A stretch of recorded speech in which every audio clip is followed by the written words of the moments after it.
Hello, everyone. How are you all doing? How are you all feeling? Welcome back. It is time for our second of our games of our double Mekton doubleheader. I am your friendly neighborhood Prax. Welcome back to the channel. If you were here for your first game, welcome to the channel if you just stopped in.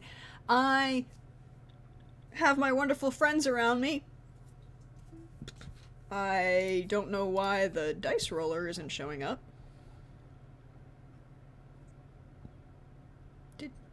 Okay, well, I'll fix that while we go around and introduce everybody and find out why that happened. And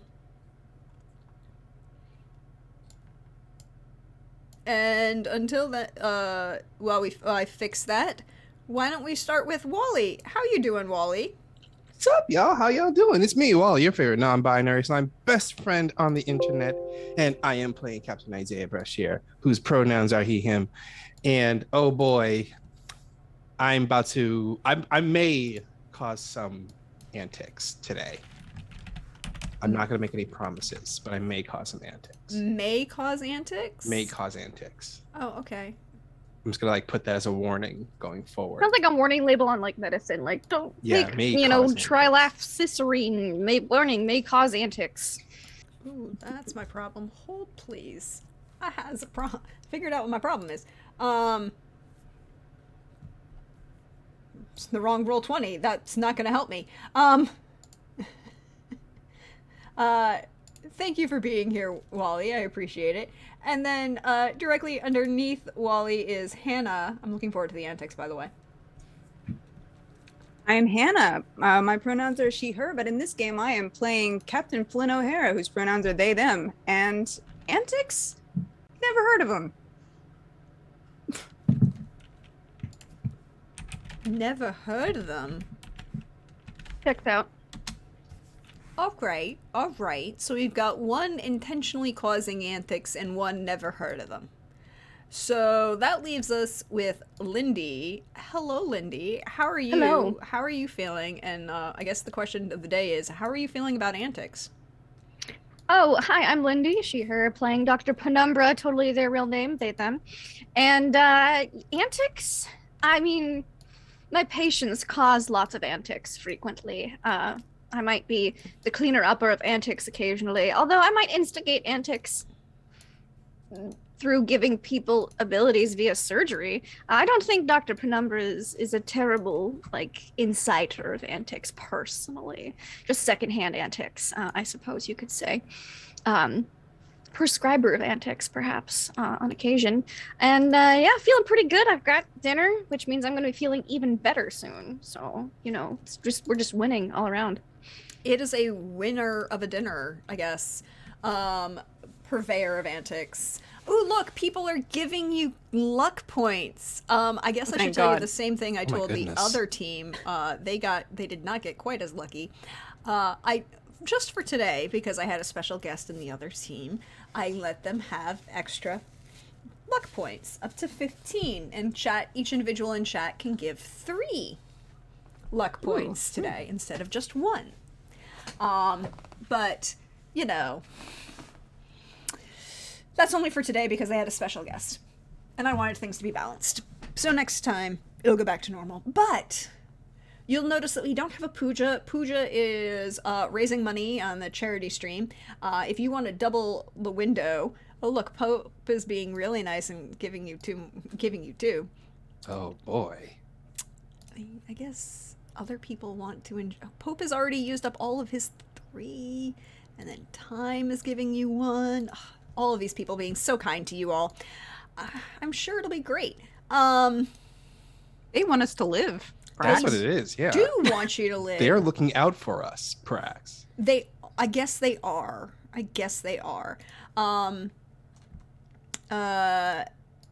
And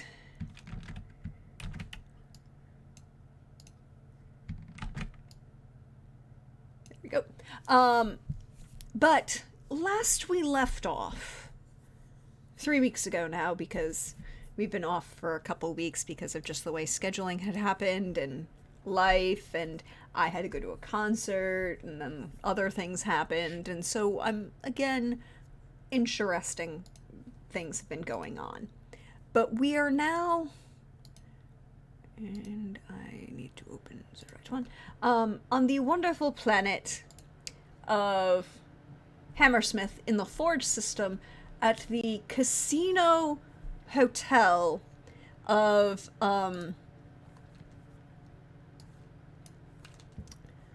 word in my head, where'd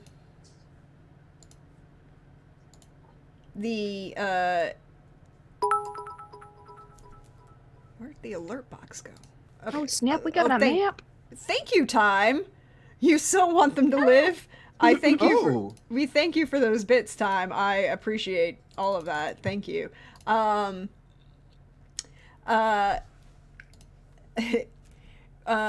Really do. So we're on the casino in Hammersmith, Le Pont de Sphere, Sphere de Pont. No, Le Pont de Sphere.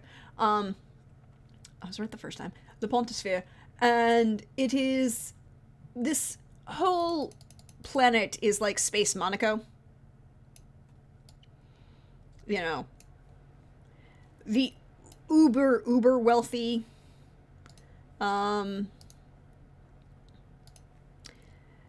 playing at being, you know, a lot of casino gambling, but a lot of socializing, a place to be seen and be seen. Right now, the co-captains have managed to have achieved one of the Count suites, Le Comte suites, not the Compt suites, but you know the really. There's also a comp suite. But it's a count suite. Yeah, but Yeah. it's not really comped. It's just one of your crew paid for it, so it doesn't Like count the as comped. honeymoon suite gift. Yes. Yeah. There is also. Why don't we start there? That actually sounds like a wonderful place to start, as you've already checked in. Briefly, there is a knock at the door. One of the bellmen. Are we about to like confront this like android guy? No, Mm-hmm. no. You saw one android downstairs in the security that Okay. you clocked, and he went upstairs. And Okay. then you went upstairs, and you were going to. You were Because going the to last go. thing I remember was that everyone in the group except for Dr. Penumbra was like, we're gonna do some heckin' violence. You did. You were going to do some hecking violence. We're going to tweak that a little bit because the That's fair. That's fine. I Because just wanted to make sure we're all on the same because page. you still have the escort from the front. You know, like the front desk lady is escorting you and is like kind of guiding. You know, working to guide you away from anyone else. Which is what's happening. There are two rooms. You have the first on one floor below the suite. You have the room that's for Dr. Penumbra. Or no, Dr. Penumbra has her own suite that's been given by somebody else. Yep. And our dear rom-com watching is staying with me. Yeah. And that's sweet. Yes, and they have a suite that's one step down. Yep. Than the honeymoon-ish suite that the two captains have. Dr. Penumbra and your rom-com watching friend, who's taken over your like TV in your suite area Yeah, I don't care. That's fine. and is now Watch all the working- rom-coms you watch, Como. Yeah, Como is watching some rom-coms. Working towards more romances than just rom-com, but you know, whatever. And the suite that you have is actually a connecting suite. There is a full like hotel level surgical suite set up. If you've ever been to someplace that does what is called medical tourism, is a really big thing for some people. Yep. Those uber wealthy who, you know, want that nose job or that other little work done and want to recover in style with a view and someplace really nice and doesn't actually want to do so in a hospital. Oh, that would be so gauche. That's the level of what we're working with here. Wonderful. If we go upstairs to the co-captain's suite, a knock at the door, the bellman has brought you a couple gifts. Gifts? Really? From who? Well, one is a very nice bottle of champagne, and it's compliments, compliments the house. Congratulations on your, Congrats on your paper trail. Congrats on your paper trail. Congrats on your marriage. It's a very nice bottle of champagne, in a floating ice bucket, which also has, the chemically modified ice, so it doesn't actually melt. You have two very nice stemmed champagne flutes. Beautiful Waterford cut crystal. You also have another package that was wrapped very neatly, white, with like silvery blue white ribbon rolling through it.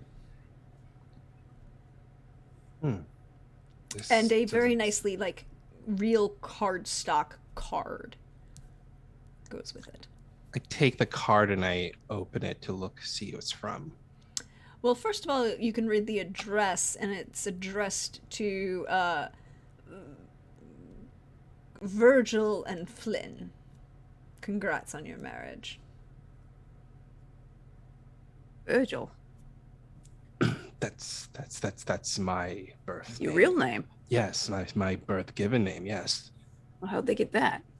Someone who is probably very close to my family or from my family. Not sure who it would be from. And I go to open it up. It's signed at the bottom, Death. It's similar to the letters you've been exchanging, messages. Congrats, captains. I hope you enjoy this.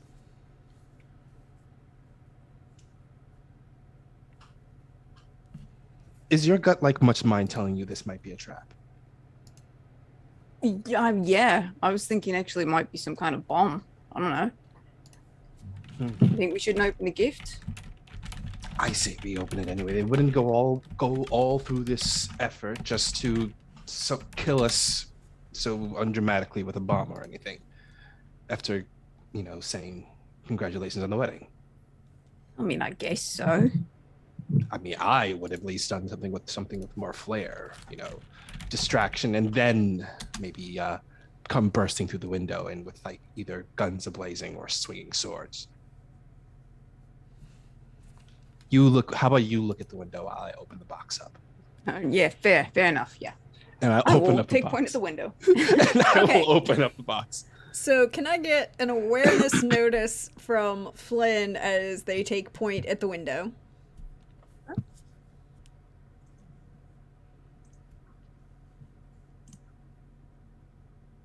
Oh dear, where is everything on this sheet? It's under intelligence and the skills. 20. It does not look like someone is about to swing in from the window. Your window is actually in one of the back, overlooking the pool. Very beautiful, multiple layers of pool. There's a nice little like faux Roman gazebo courtyard in the middle, kind of a couple fountains. No children. You have not seen any children at all. Okay.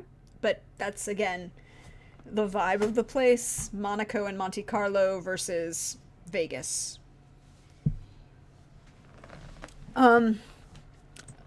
Captain Brashear, you open this box. It's a relatively small box, about 6 inches by about 4 inches. You open it. Inside are some beautifully detailed, actual brand name Ray-Bans. 2. Huh. We were given sunglasses. Really? Yes, sunglasses. There's an additional note inside. This additional note inside. You might want to work on being inconspicuous. I look at the letter for a bit, and I just like, brother, and I crush it up, and I throw it with frustration across the room. Well, that's not the card was attached to this box, so the card goes with the box. Oh, okay. Well, So I still, yeah. my brother. Your brother sent the gift? He's the only one who would send such a gift and say we should be inconspicuous. The one we met already? Yes, that one, yes. Huh. Considerate, I guess. Suppose so. But well, I say we do this. Would I have access to my family's funds still? You know information that Mhm. you would have you know the account information. Okay. I don't think you've touched it since you left. Okay. And I don't think so you know the account information, but you haven't touched it since you left, so you don't know if they've changed anything to add any extra security. I would like to see if I can gain access to the family money that is owed to me. Cool. Could you roll me electronic security? Okay, let's see here. Let me watch me total Boston. I'm gonna use my luck roll for this too because oh boy, this is something. All right, where is electronics? It's under tech, I think. Hold please. Well, Electronics? That's not a skill. Oh no, sorry, I messed up. There's electronic warfare or yeah, it would be. I'll go with electronic warfare. It would either be electronic warfare or hacking. Sorry. I'll go with electronic warfare because they both look pretty much the same for me. I'm gonna add one modifier to it because I'm using one luck. Let's go. An 11. So you're going to attempt to get in. You have information, which lowers the DV. Yes. But you don't know if they've changed anything. And while you're working on the computer, let's see something. They have not changed any of the access codes for your accounts. They have changed for the main family account. Okay. So whatever you had in that account, you know, whatever portion of the funds that you were allotted, you know, your allowance basically, you can access. Okay. How much do I have? Or were they the worst and took money away from me? They did not take any money away from you. Good. Everything is as it was. So in that case, I would say you could, but they haven't added anything either, right? It's what was there. Yeah. So you've got like a couple mil. Okay. Damn. I am going to look at this account and I'm going to look at Flynn. Flynn, we're going to use my family's money. Oh, right. Sweet. So, You sure that we can do that without being detected? well, this is the money I had before, you know, I fled my family. So this is money that is mine. This is my money.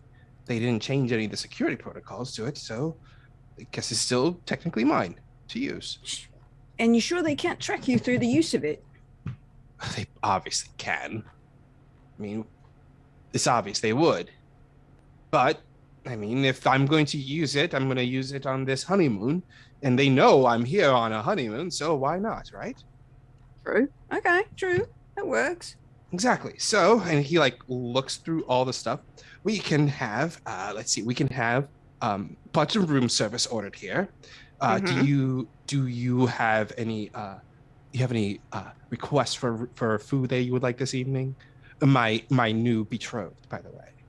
I can't think of anything off the top of my head. I've never had anything fancy like this before. Never. I don't even know what they have here. Well, I will just say chef's choice 5-course meal 5-star. Let's see here. Oh, they have couples massages. Yeah, get that for sure. Good. Yes, definitely get a couple of massages. There's that. And let's see. Yes, the romantic champagne. Well, we have the champagne here. I guess we pretty much covered all of that. All right. Well, I think we have everything covered here. And I believe we have well-deserved a time of relaxation. Absolutely. Yes. Let's get on that. Yes. Would you like to? Would you...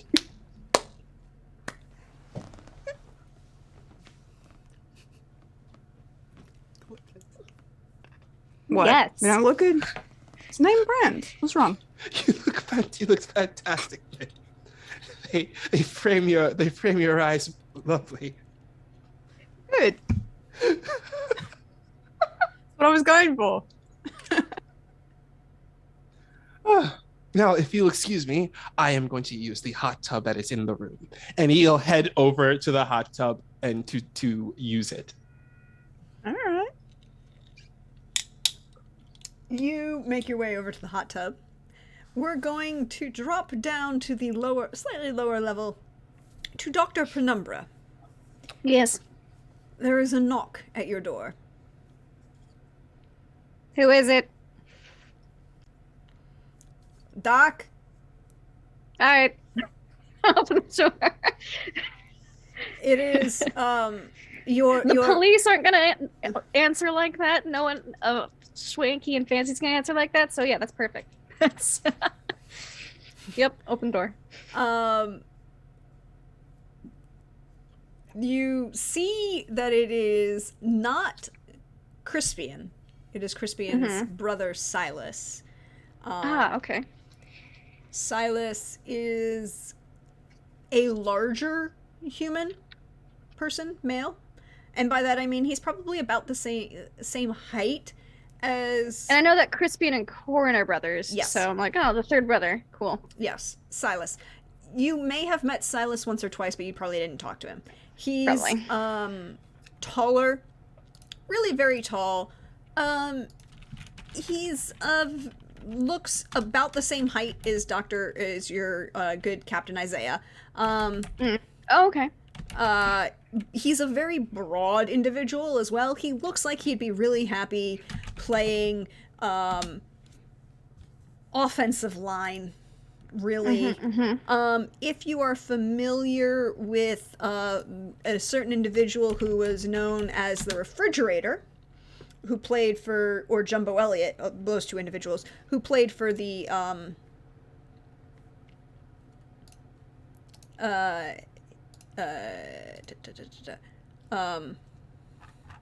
Jets at one point.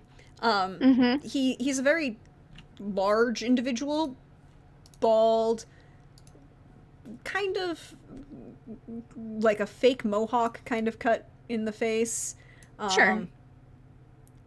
And he does not you don't have to roll for this. You don't have to give he has a very childlike quality about him. Okay.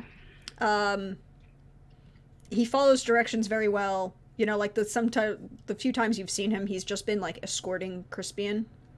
And he's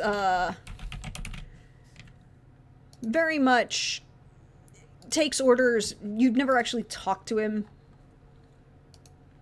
but he's there. Yes, please come in. Thank you. Once he comes in, I'll close the door. And he kind of like points to his wrist, is like, "Can you fix?" And you can see that his wrist has a compound fracture in it. Ah, I was about to ask why you came. Yes, I can fix this. Please come sit over here. Okay.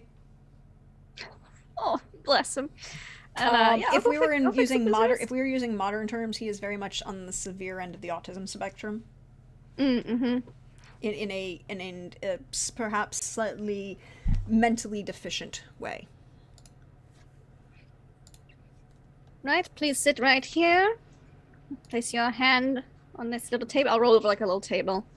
He sets it. You can see it's still bleeding. He's not, but he's not reacting to it in any way. That's fine. They deal with all sorts of clients who have various reactionary levels to pain. So, they're not phased.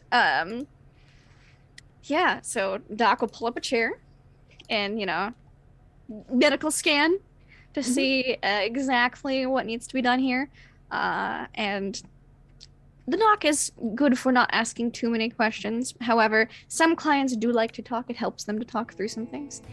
And so the doc will ask, so can you tell me exactly how this injury was caused? I was fixing the gate for the gators, and Crispian shoved me, and I hit the gate bad. I see. Well, but the gators didn't get out. That is very good. You've done well. I'll just start. Do my med scan. The hand opens up, a bunch of tools come out. I'm just gonna, if there's any bone fragments that need to be pulled out, pull them out, set it. Do any fancy, probably future modern tech that lets broken bones fuse together and heal together much faster. Minimal cast. Yeah. Go ahead and roll that medicine. I would love to roll that medicine for you. Let me scroll down to where it is. Medical. How about a 19? Yeah, it's very easy. You can start pulling out a couple of the pieces, a couple of the small shards. He really shattered those the carpals. Yep. Yeah, I'm just gonna sit there and pick out bone shards and replace anything that needs to be replaced and fix them all up. And Brother Corin says you're going to help. And take a picture of it so that I can send it to his brother to be like, he came to me with this. Fixed it. Please reimburse. Yeah, no, it's like, Brother Corin says you help good. Well, that is very kind of him to say. I do my best. Now we have 3, and soon will be 4 again. Oh, you have a 4th brother. Yes. Interesting. There's yourself, Crispian, Corin, and Adam. Adam's fun. Adam. Is Adam fun? Well, that's very good. I'm glad you'll get to be with your fun brother. Crispian's not fun. Crispian's mean sometimes. Crispian, definitely, I would say, can have quite the attitude. Needs some attitude adjustment. Thinks, goes down, cyberpsychosis treatment ideas. Nope. Focus on medical problem at hand. He does not need or seem to react in any way that shows that he feels any sensation of pain. But at the same time, he's not fascinated by the injury. You've experienced people who are, yes. Fascinated. Yep. He's just like, okay, it's broken. You're fixing it. Thank you. Yep. And that's totally fine. And as part for the course, when done fixing up, will sticker and a lollipop. He will thank you and then open the lollipop as he's standing there and stick it in his mouth as he walks out the door. Okay. Yep. Text picture to Corin.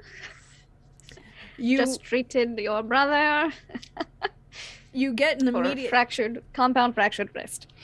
You get an immediate response of thank you, and not even a question, just a transfer of funds into your account. Yep. They're some of my best clients, they don't ask too many questions. I don't overcharge them. It's just, it's a good symbiotic relationship. If they get hurt, I fix it. Yep. They pay me. Yep.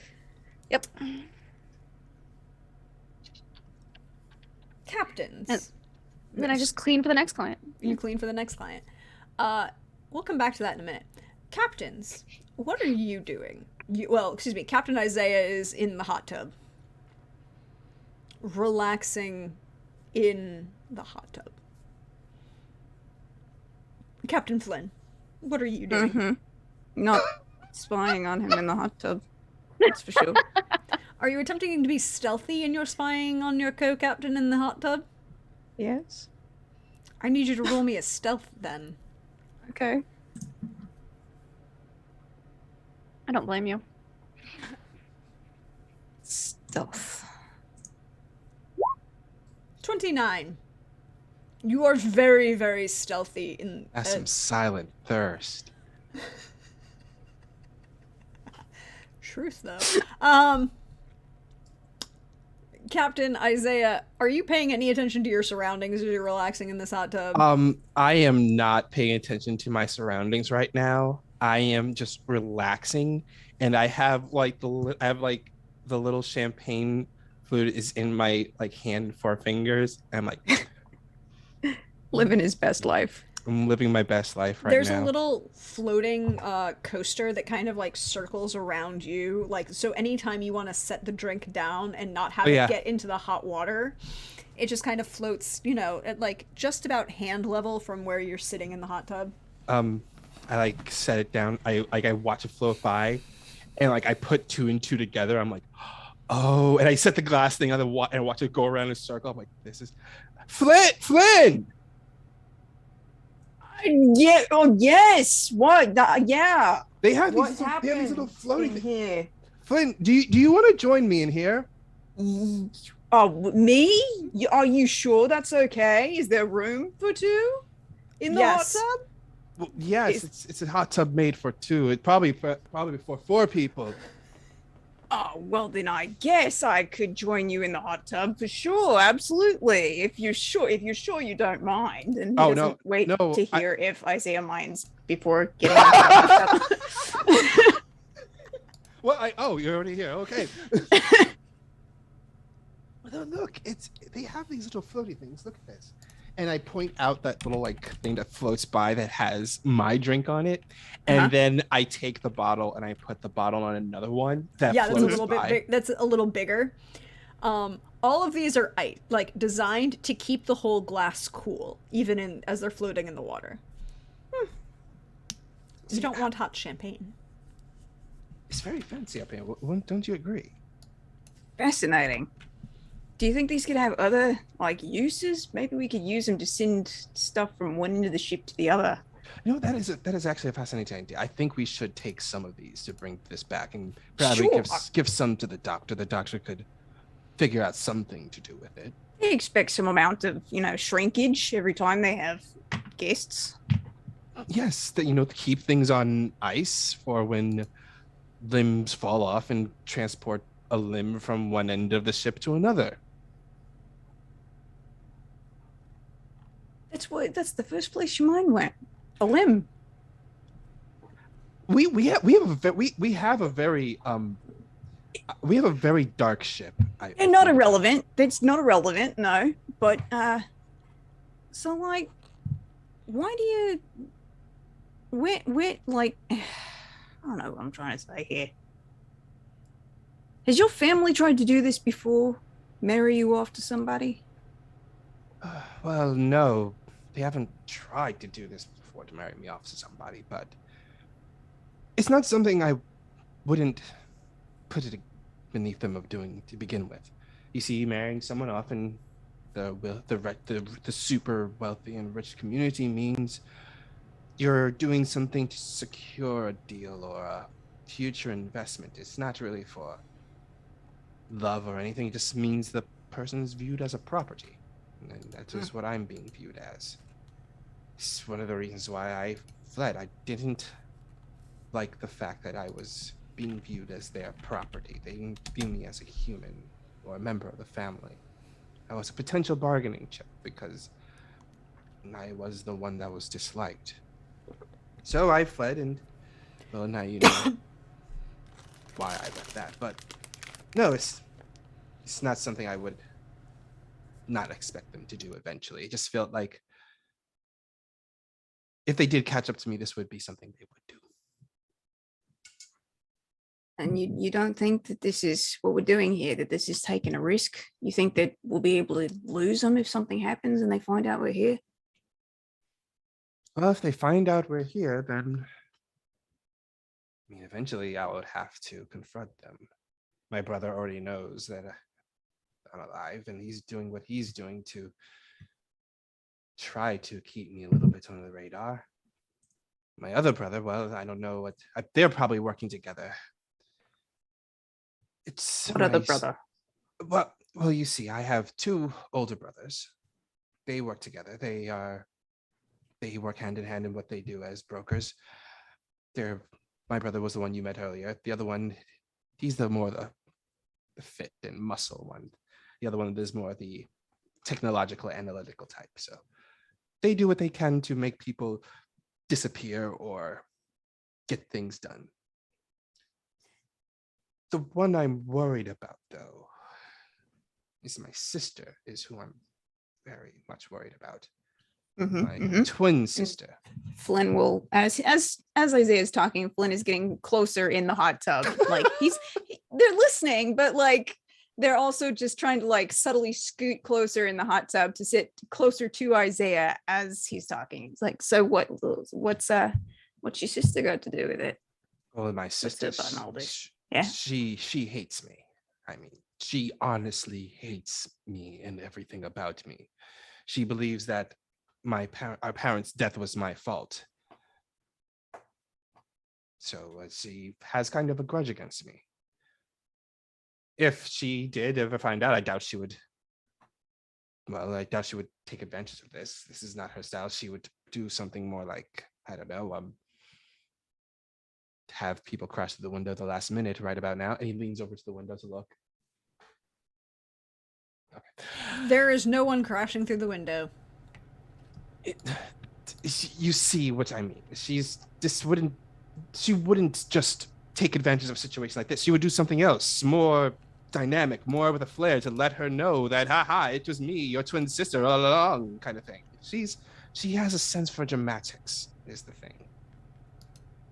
She's also very scary. Like, she's honestly frightening. She's a very frightening woman.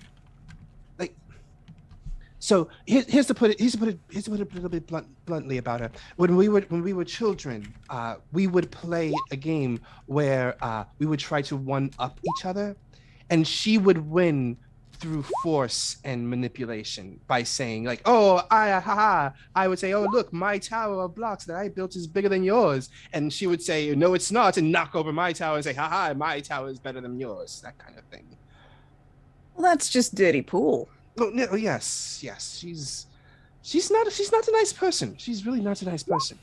I get the feeling also she's the type of, well, if they found out that I was a pirate, they would probably turn around and be a pirate themselves and be a better pirate or something. I was about to say, she sounds like the kind of person who would be a pirate. I'm surprised that you're the one who became a pirate. So is this like, I don't know. I'm fine with being a pirate, but I feel like if she found out that I was a pirate, she would become a pirate just to spite me and be a better pirate, is what I feel like she would do. Well, I can tell you right now that she would never be a better pirate. Well, thank you, Flynn. That means a lot. And can I roll flirtation with that? Ooh. You can roll seduction if you wish to roll seduction. Yeah. Yep. Yes. Go ahead. Where's roll seduction? For flirting. Seduction is under. I'm so here for this. Empathy. I have to be extra enthusiastic because Pooja isn't here. So. Sorry, Pooja. All of 10. Ow.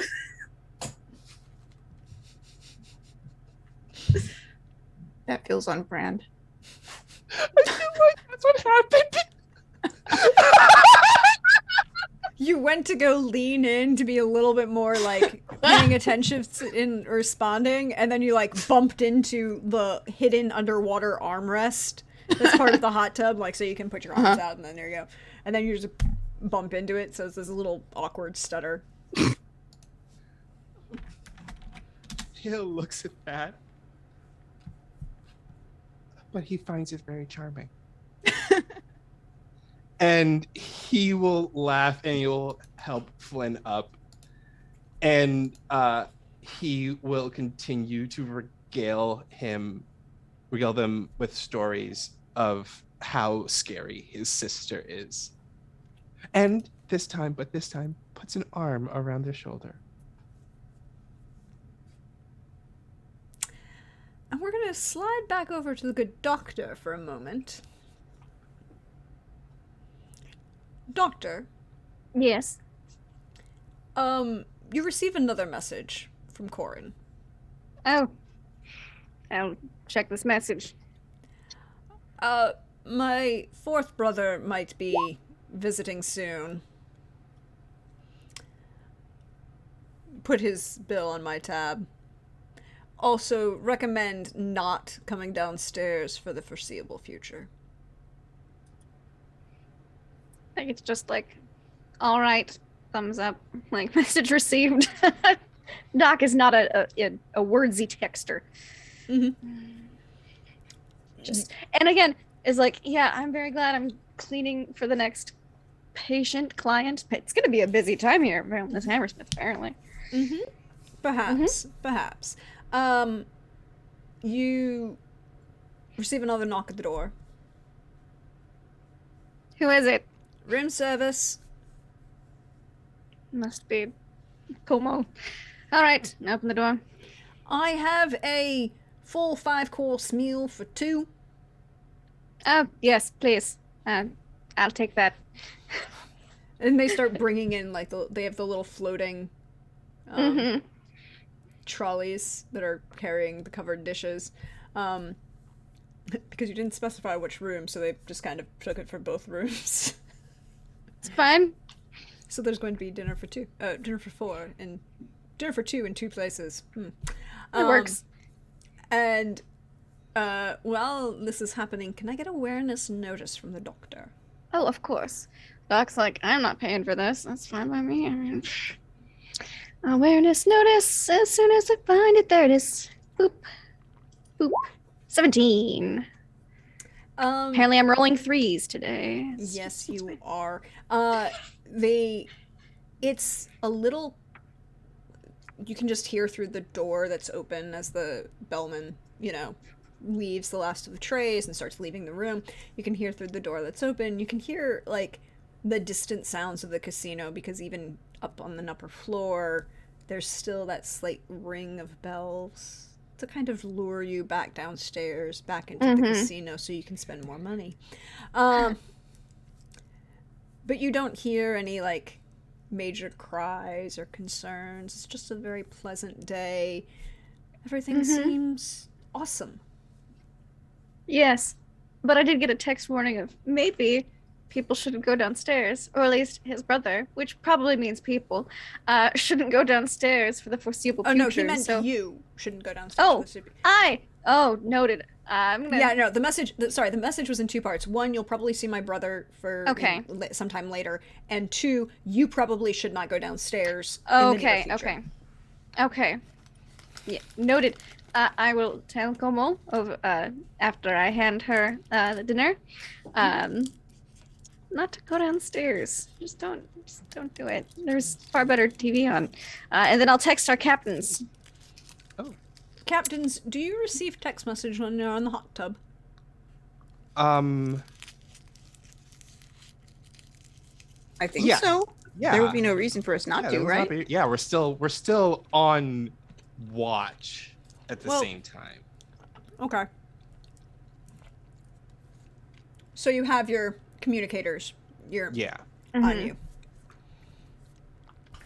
Yeah. I think the doc trying to make it like, because if the doc knows the captains well enough to say, don't go downstairs, that they're probably going to go downstairs. Yeah, we're like cats. Yeah. And so instead, the doc just texts, how's the suite? It is fantastic. It is there's a hot tub. There is quite the large well, I'm not sure why the bed is this large, but whatever. But it's very nice. Thank you. And then you get a follow-up response of, like, the doctor's like, okay, they're enjoying the suite. That means they're probably not gonna leave anytime soon. However, let's get a message back. Komal and I have arranged for an in-room couples massage, so you shouldn't leave the room, because we're going to be upset if you miss it and we paid all that money. I look over at Flint. Does this seem odd? What, that they've arranged an in-room couples massage for us? Didn't we already arrange one? We should tell them to cancel it. We already arranged one for ourselves. You don't need to do that. You can cancel the one you sent us. Looks at Komal. Komal says you need extra relaxation. Extra relaxation. Doctor. Well, you know what? Tell her that when is the one you have scheduled? By doing some slots. We'll go down and, play some slots for a while. Doctor, we will have we'll use the massage we scheduled first, and we'll go downstairs and play some of the slot machines, and then come back upstairs and use the second one. When is the one you have scheduled? Oh, well, the one we have scheduled about 5 minutes from now. It's the one we have scheduled. There's a knock at the door of the suite. And the doc's like, okay, if they're about to have massages, it means they're going to be upstairs for at least a little bit. And they say, we'll see about rescheduling for tomorrow. And then send. Okay. Is everything fine, Doctor? Yes, just had a patient. Preparing for another one. Okay. Enjoy your massages. Thank you, Doctor. I look over at Flynn. Flynn, do you think something is up? Because the doctor's being weirdly verbose? Mm-hmm. Yeah, something's fishy. Yes. We should investigate this. Okay. After the massage. I bet they won't mind rescheduling the massage if we've got more important things to do. No, yes, we have our massage in about 5 minutes, so we can have our massage, and then we can investigate why they're being so dodgy. Okay. Yeah, you can't investigate if you're too tense, right? No, you can't. You have to be limber for it. There's a second knock at the door. We should get that. I'll go. I'll grab a towel and wrap it around and head over to answer the door. The towel is like, because I am so large, the towel is like barely doing anything. So he just runs over, grabs it, runs over, opens up the door, like, yes. There's a bellman with a 5-course meal. Starts just kind of floating on a tray, kind of brings it in. Then you can see 2 other employees who look like as soon as I'm off the phone with texting, I call the hotel and just tell them to extend the massage that those 2 have already ordered. So it's double the length. Okay. Yes, that's because they're not gonna know.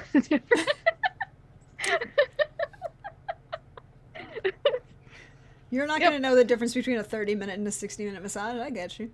No, we're not. But can we get bonuses to athletics and limberness and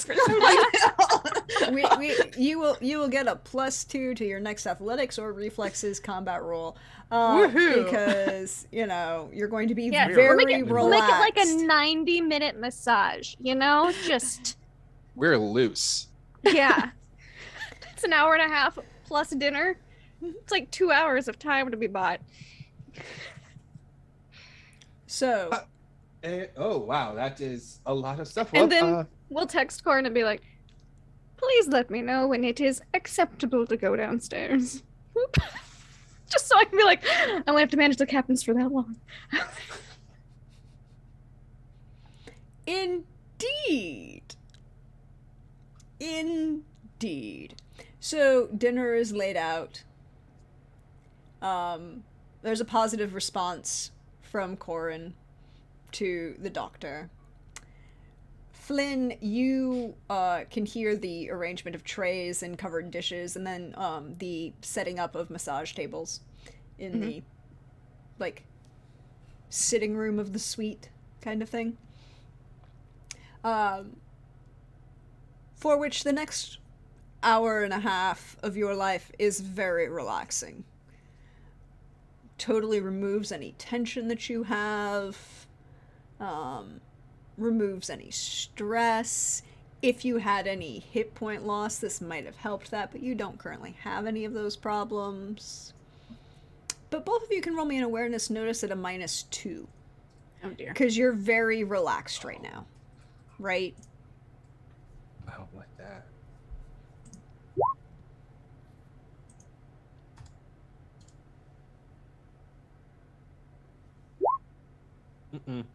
Ooh. You're very relaxed. You're just kind of living in that moment of all you can sense is like the massage therapist helping you get the last of those knots out of your shoulder blade. Everything that's beyond your physical body is like gone. It's not there. Doctor, you will have another 2 patients. One could you roll me? One is just a simple, a very simple upgrade, tech up. Okay. Modification to tech that they already have. Sure, easy peasy. Mm-hmm. So medical. Mm-hmm. Okay. Oop. 21. 21. Very good. And the second is the second person that you will visit in this hour and a half that the captains are being very relaxed in. Is a individual who, looking at them, they are statuesque in a very Asian way, female presenting. Their hair is absolutely gorgeous, and I say that entirely intentionally because it is an entire arrangement of sunset colors. Ooh, yes. Around this modified, like, and the front is like, you know how usually you would just do a slight flip up a little bit and then weave into it? This flip up goes up, Nice. And nice. If you were doing this today, it would require a shit ton of hairspray to hold that vertical that way. Yes. But from the wonderful joys that are heck hair and all sorts of other things, yeah. You're pretty sure that's not a problem. She's wearing this like coral, slightly darker than coral leather business jacket. Just realized I haven't been putting the last 2 things in your... I just realized I hadn't opened up the document at all, so it's okay. There you go. I was in the wrong document for a minute. Okay, here we go.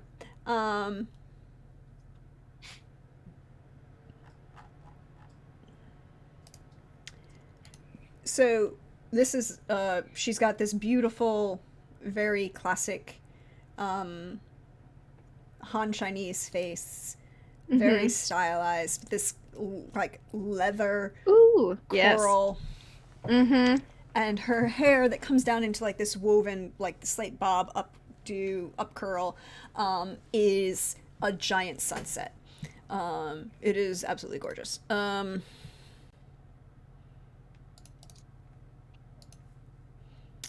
So where is the brothers? Okay, so there we go. Now Silas is there as well. All right, but oh yay, yeah, he's Silas. He's a okay bean, in the best way. She does not give her name. That's fine. Don't need names. But she requests assistance with replacing and modifying a full cyber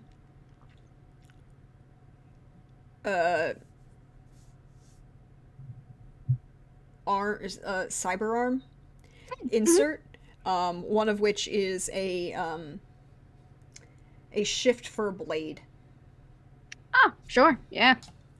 Can do. Mm-hmm.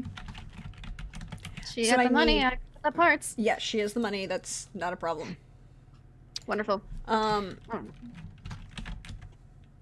She is...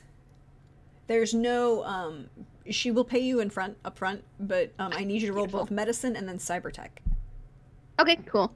Cybertech? Didn't we make you an expert by giving you cybertech? Or did we not do that? No, we didn't do that. We talked about doing it, but we didn't actually do it. Sorry. Back to my... There are so many there are so many skills in these 4 games. And remembering which one is which is a thing. So, tech... Ability... this would be basic... you could just roll basic repair on the tech ability. Because this is not just... This is also the medical as well. Yeah. All right, and new patient. So always want to make a positive impact. So I'll spend a point of luck on both. Okay. 23 for the medical and for the basic repair. I'll spend 2 points actually. Boop. 36. Didn't need it. It's the best damn cyber arm I've worked on in a long time. She best surgeon. Yes. You came very strongly recommended. I will remember you and add you to the list of approved. Thank you very much. And just kind of like bows slightly as she leaves. And then there's a gesture with her offhand, and you get the little ding message from your account that funds have been transferred. It's double the requested amount. Oh, what a great day. Wonderful. Then I'll go to clean up the again, you got to sterilize between patients, basic stuff. So, yep. Captains.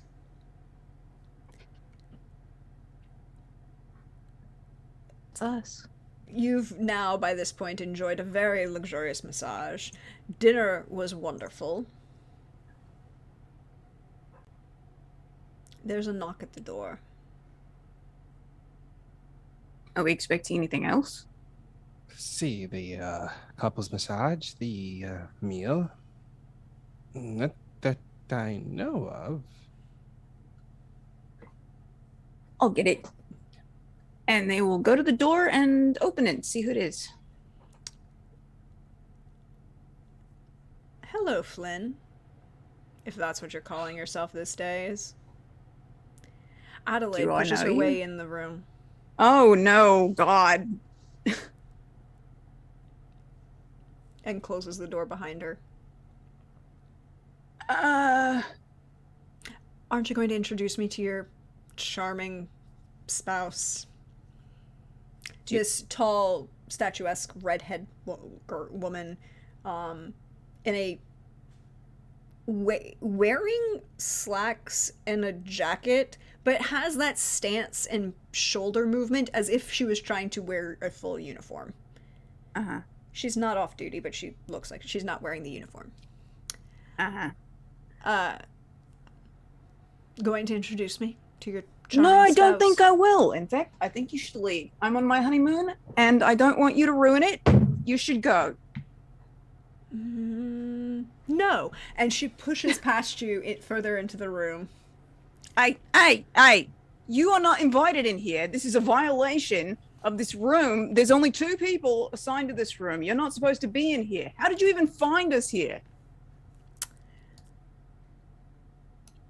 It's really not that hard. He kind of stands out. She gestures at Isaiah. I am very tall. He is incredibly handsome and stands out in the crowd, but that doesn't explain how you found us here. Well, when there was an announcement put out that my brother, my charming, wonderful brother, got married and didn't invite us. Why would I invite you? You're a bitch. Any of us. Why would I invite any of you? Why? Well, you just ran off and left the 2 of us. Me and Frankie, just alone in the world, took all of our earthly goods and said, fuck off, and went off into space without us. Why in the world would I call you back now?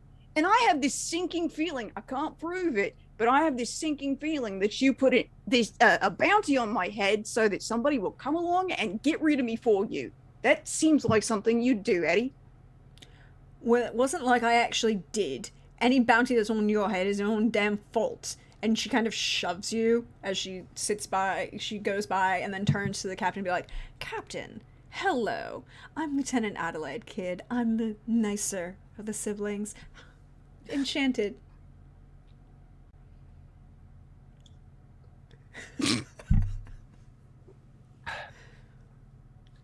I'm in the middle of my honeymoon, so I would like you to leave. And she sits down, crosses her legs in like the low couch that kind of goes slightly around the room. Mm-hmm. I don't want to. Well, I see. Is there a reason why you don't want to leave this room? Maybe.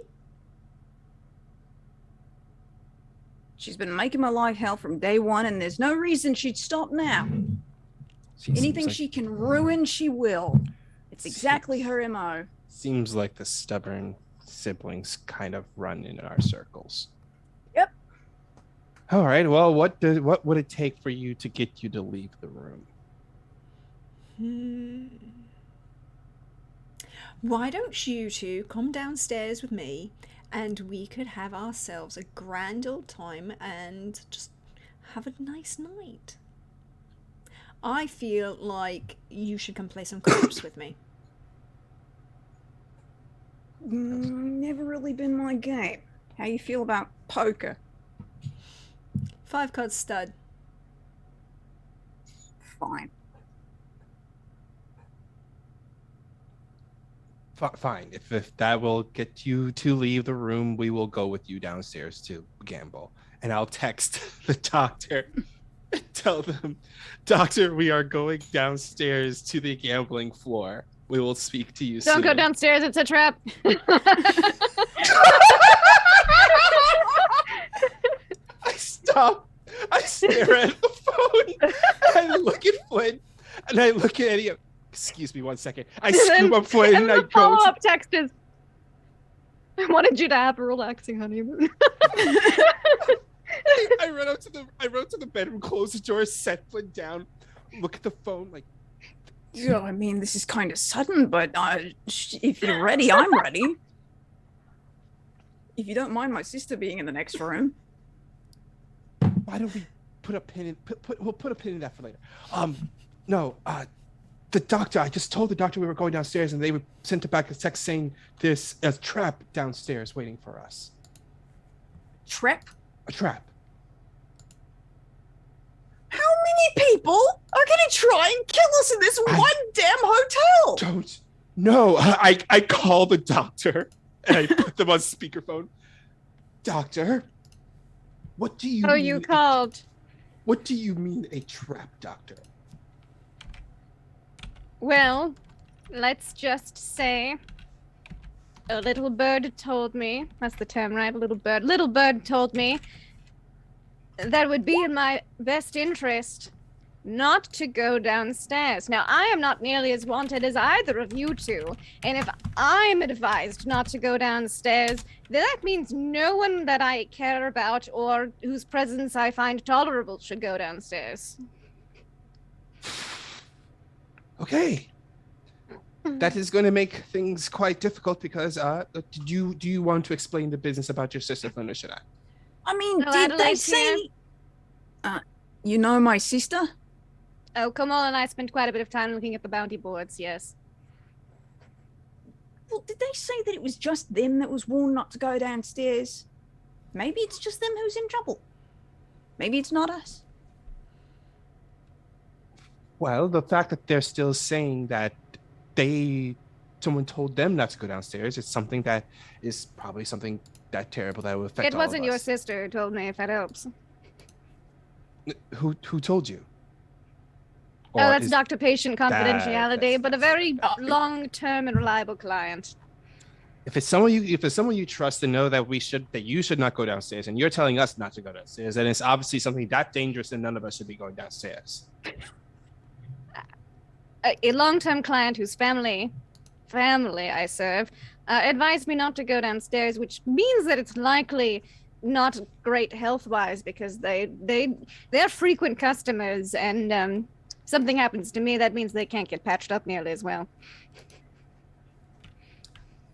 Well, if we stay up here, we're trapped, because she's not going to leave unless we do what she wants. That's how she's always been. I mean, unless it's specifically the entire, like, board of medical examiners who want to review every single medical certification on this planet, which would be extraordinarily odd and a bizarre happenstance, then yes, I would assume it is advisable for none of us to go downstairs at the moment. That is a very specific... Why would the board of medics be here on this planet? Exactly. If they're on vacation, they're not specifically out for my medical license, I would assume. So, Doctor, you're not making any sense. Okay. Just don't worry about it. It would be a highly specific scenario, and if I were specifically only warned not to go downstairs. Therefore, I assume it's a generic danger to be downstairs at this moment in time. I am expecting a message when it is all clear to go downstairs, if that reassures you any. No. Not in the slightest. So a trip between a rock and a hard place. We got... I mean, do you need help with your sister? Because that's going upstairs, not downstairs. I can... Yeah, you know what? Why don't you come up here and help us deal with my sister? I feel like would be... Yeah. Good, bring in the big guns. Tell me I wasn't wearing pants all this time. I thought you knew. No, I was that comfortable. I didn't realize it. Oh, well. I'll be there soon.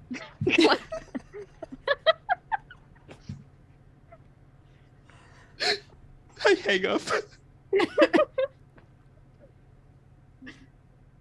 I'll just, like a sign or a message being like, out to lunch, like in a bit, and then grab my medical bag, put some extra sedatives in there or something, and then go upstairs. We'll come back to that. Captains, what are you doing? Hey. One, I put on pants.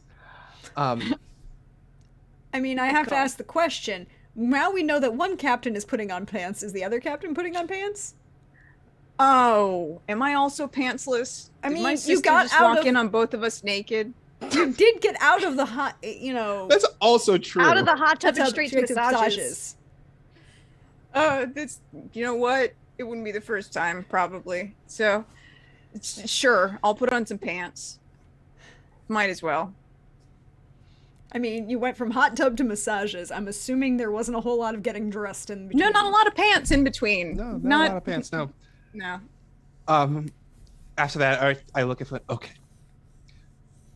Let's go deal with your sister, and I believe the doctor will be here soon to help us out with that. Yeah.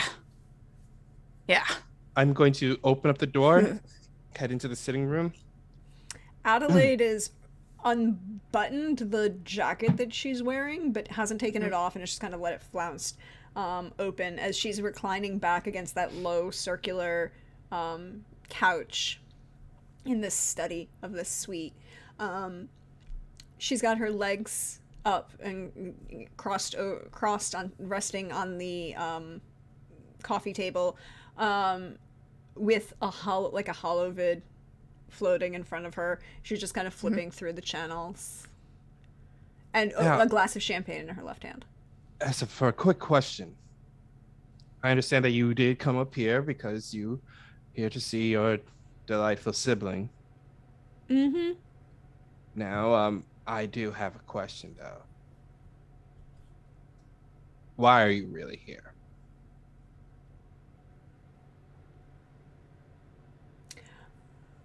Would you like to roll persuasion? I would like to roll intimidation. That works too. Ooh.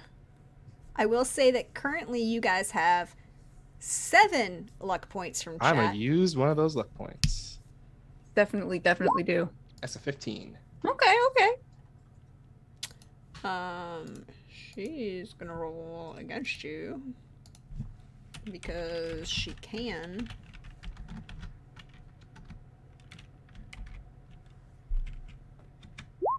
For a 13. She's like, She doesn't show that she's intimidated, but she does begin to respond. Well, on one hand, I wanted to congratulate my charming sibling on your, marrying up. I'm sorry that you had to slum so far, but, they did marry up. First of all, I do not appreciate you talking about my spouse that way. Now get to the point. And number 2, I figured it'd be fun to be here when a bunch of people came in with guns. Excuse me? 3, 2, 1. The door busts open, and 4 individuals begin shooting into the room. Oh, hell no. Oh, no. At least we have pants on now.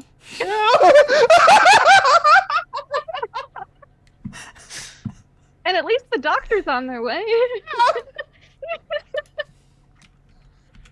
So, 1, 2, 3, 4. 2 of the first 2 against Captain Brashear, the second 2 against Captain O'Hara. You can roll dodge escape. You'll need to roll 2 each. Oh boy. I'm going to roll, I'm gonna roll dodge escape. And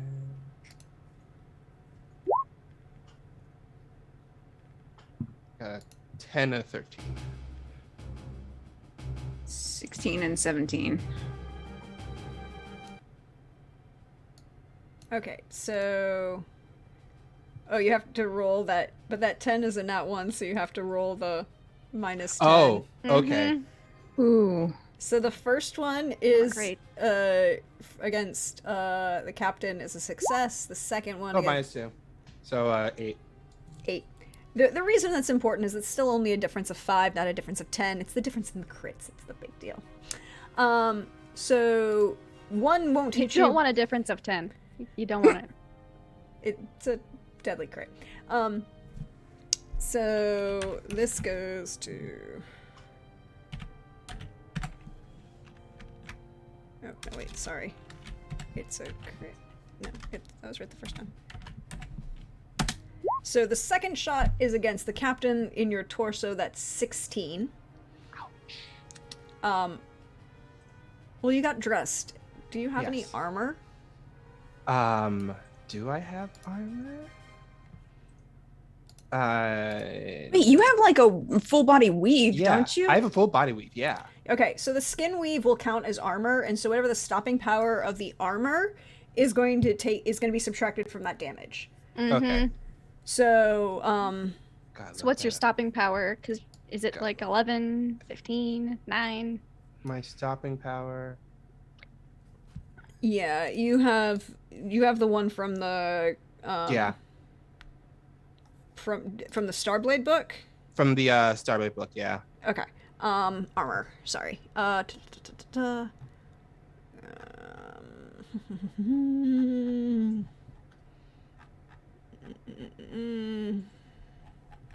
Wrong page. Come here. Armor. Oh, here we go. Armor.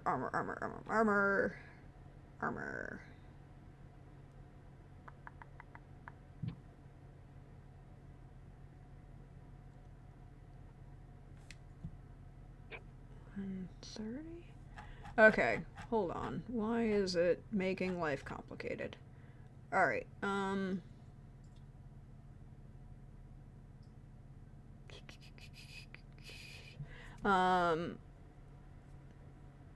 oh, you have a 11 or 12, excuse me.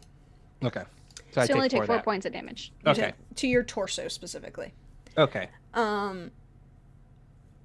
Wait, the music didn't keep going. I apologize. Yeah, that dang loop button.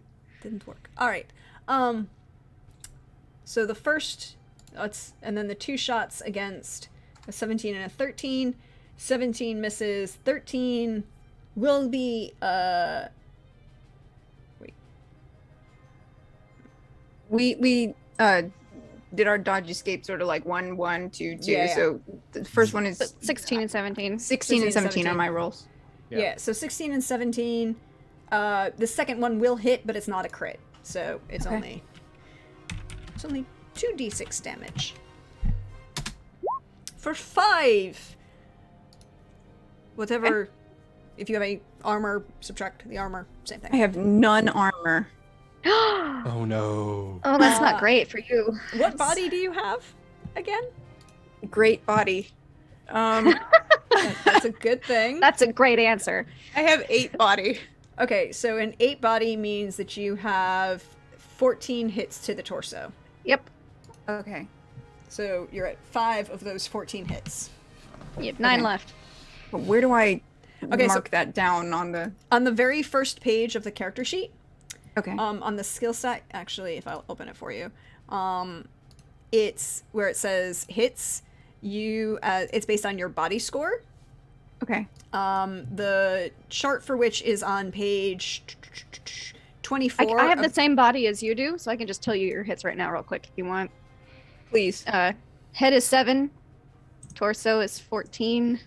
Everything else is 10. Okay. Thank you. Got you. And so you're now at, now you've taken 5 from that 14. Okay. There you go. Cool. Your charming sister is going to also dodge. But she's a little better at it than they are. With a 22, she's just rolling out. She's basically pulling herself vertical and over the back of the couch so that she can use the couch as a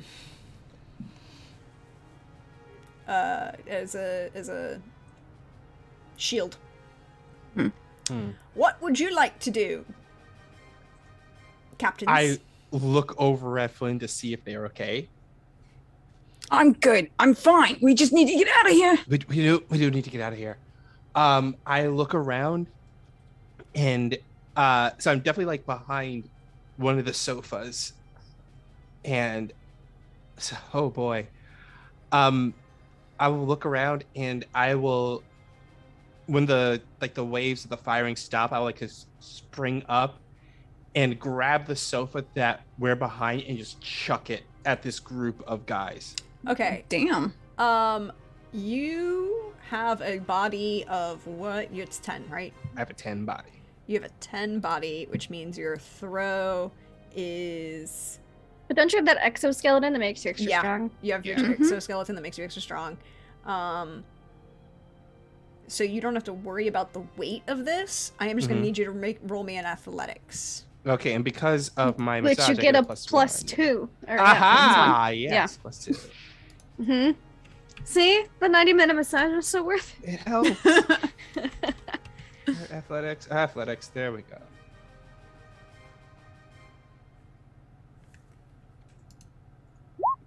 20. Nice. Almost a crit. Okay, Almost. So 1, 2, 3, 4. All of them will get hit by this sofa. One on the side manages to shift just enough so that they're not knocked prone by it, but they are distracted and knocked out of the way. The one on the other side is again shifts out of the way, but he's a little more disoriented. The other 2 are knocked prone by this sofa because it's a crit difference. Okay. I will look at the others like, we need to go now, and I will book it towards the door. You book it to Captain Flynn. What are you doing? I grabbed the champagne that Adeline was drinking because I'm bitter, and that's our champagne, god damn it. And I limp after Isaiah, and as I'm limping past, I look at these guys on the floor. I'm like, fuck around and find out. Like running after Isaiah as fast as I can with a wound. It's... Adelaide is going to jump back over the couch to follow you all. Doctor! Yes. You come off the elevator, because it's only one floor. Ding! Yep. You see, booking it towards you, Captain Isaiah. Oh. And then Captain Flynn, who's a little bloody. And then a really attractive redhead following along. I see. I see bullet wounds in both of them, don't I? You see... Yes. Well... Because it's in the chest. Yes. In the torso. Yeah. Did you not shoot back? I threw a sofa at them. I forgot.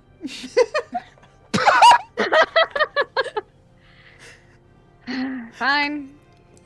Guess we're getting in the elevator.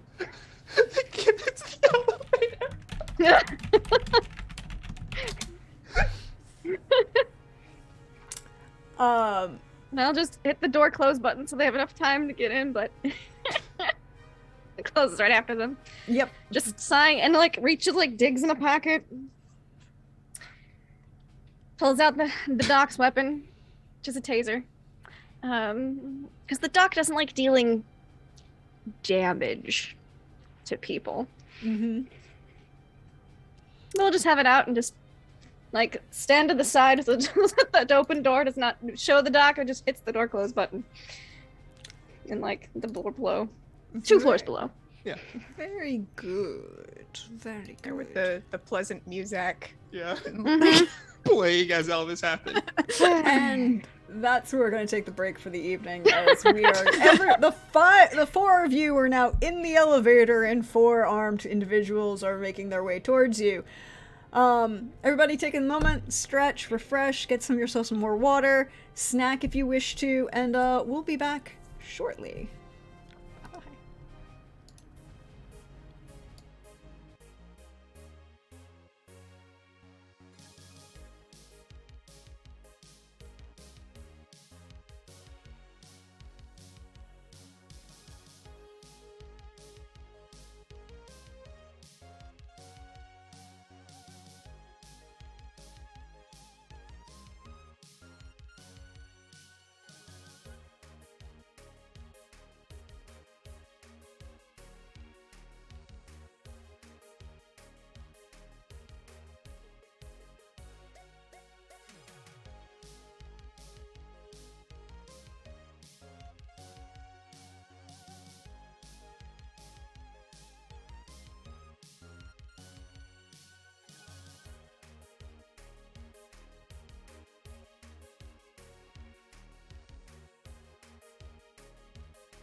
Hello, everyone. We're back.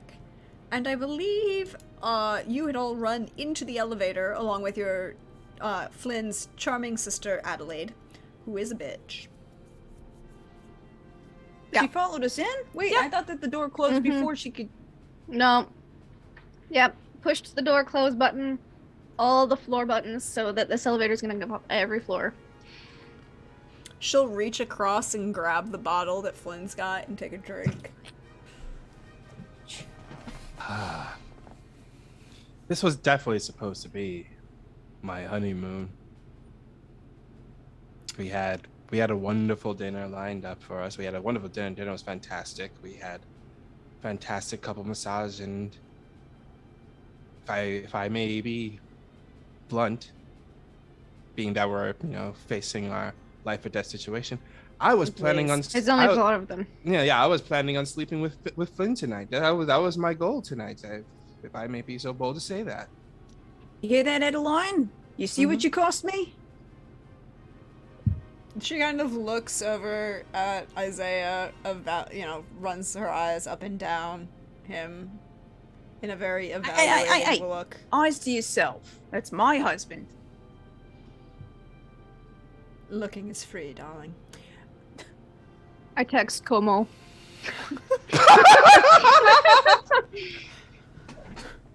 Just like stone-faced, rapidly texting.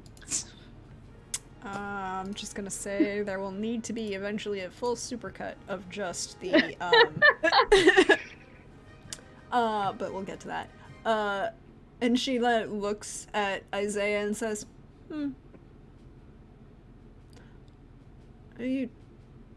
well, it's not my fault. You're the ones who drew attention, and you're the ones who were gonna get shot at. I just happened to bring people who were going to shoot at me and to the same place that people who were going to shoot at you. It's fine. Wait. What do you mean the people you were going to shoot at you? You brought the people you were... Only one of them was for me, and the other 3 were yours. Oh, boy. How many people in this building want to kill each other?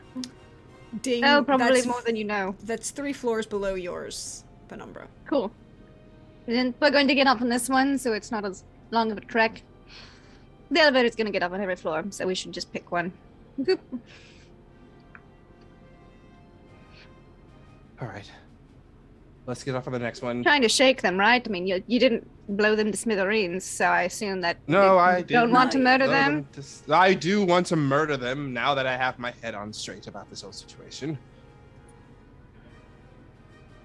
Right. So, let's just get off here and we can go from there, one step at a time. Yeah, I'll get off, and as soon as the door opens up, I'll get off. Adelaide follows you, walks around, kind of walks over to the doctors like, are they always like this? Oh, always. And they haven't fucked yet. Well, that was on their agenda. The day's still young. My siblings never been good at time management. It's Or not a skill everyone possesses. Or priorities.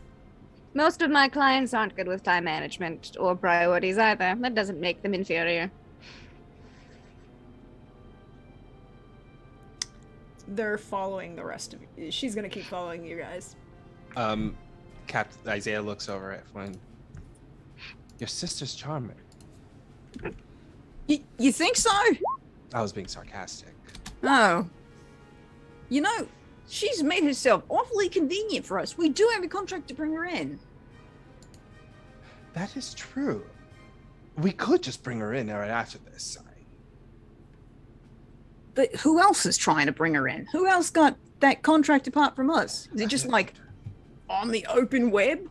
I don't know. I will... damn it. I'll have to reach out to my brother and ask him. Really hate going to him for advice, but he's the one person I know we can get reliable advice from. The doctor is more on the medical level. I don't think she has access to Doctor, do you have access to bounties? Of course.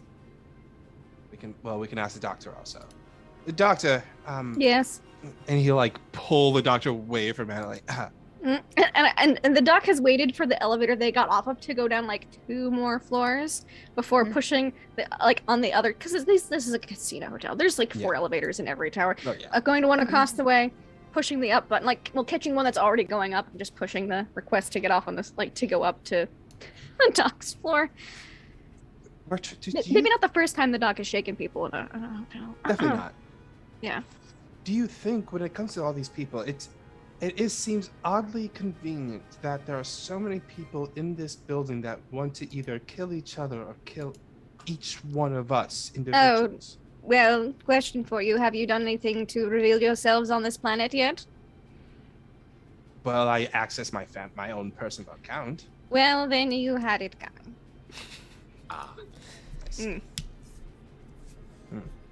Did you not think to use your personal account? Well, I was using my You know there's a bounty on Flynn's head, right? Like rather substantial. Like 2, actually. Maybe. Yeah, but it's not real. Come on. She made it up. I did not make any She did not make it up. No, it was his family. No, actually, no, it wasn't your family. It was the family you were supposed to marry into. The Colt family, I believe. Mm-hmm.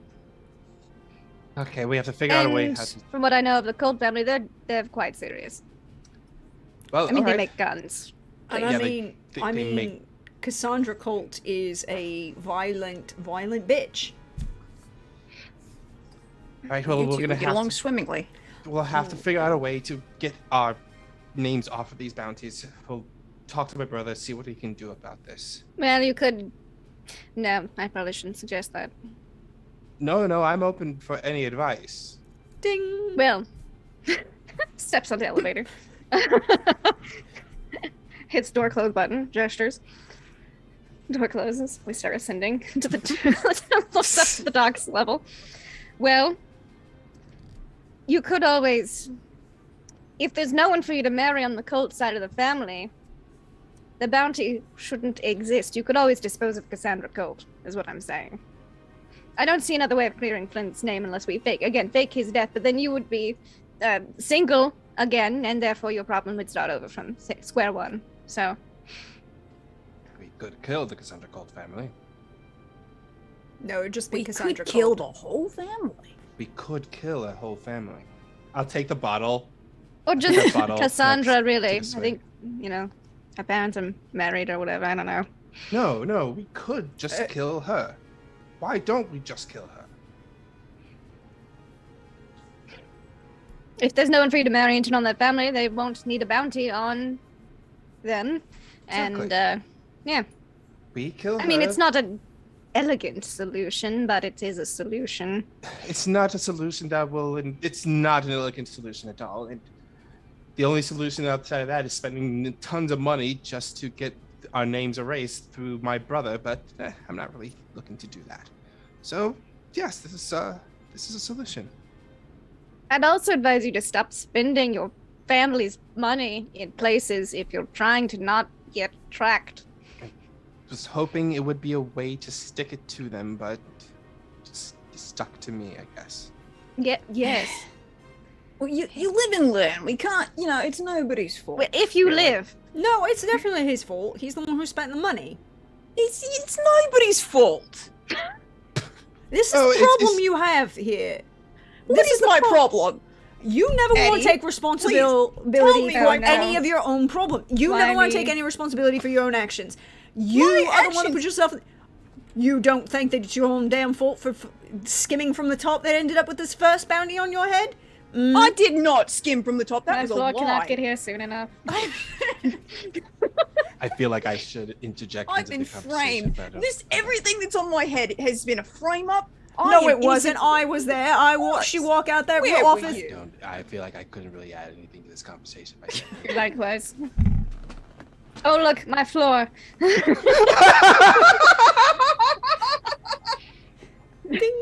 Dr. Just excuse me.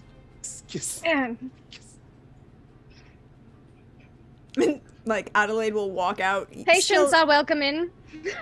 I'll open my door. Adelaide will walk through the door.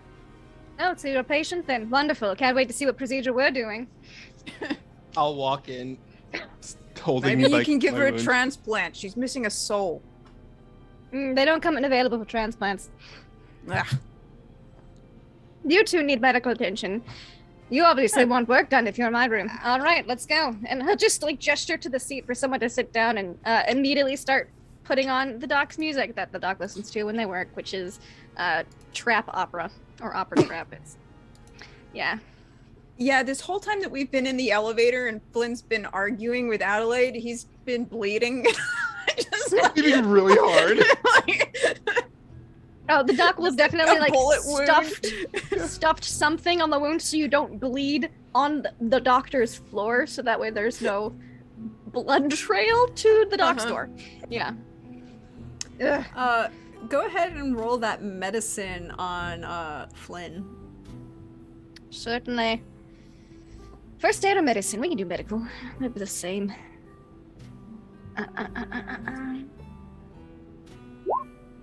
20.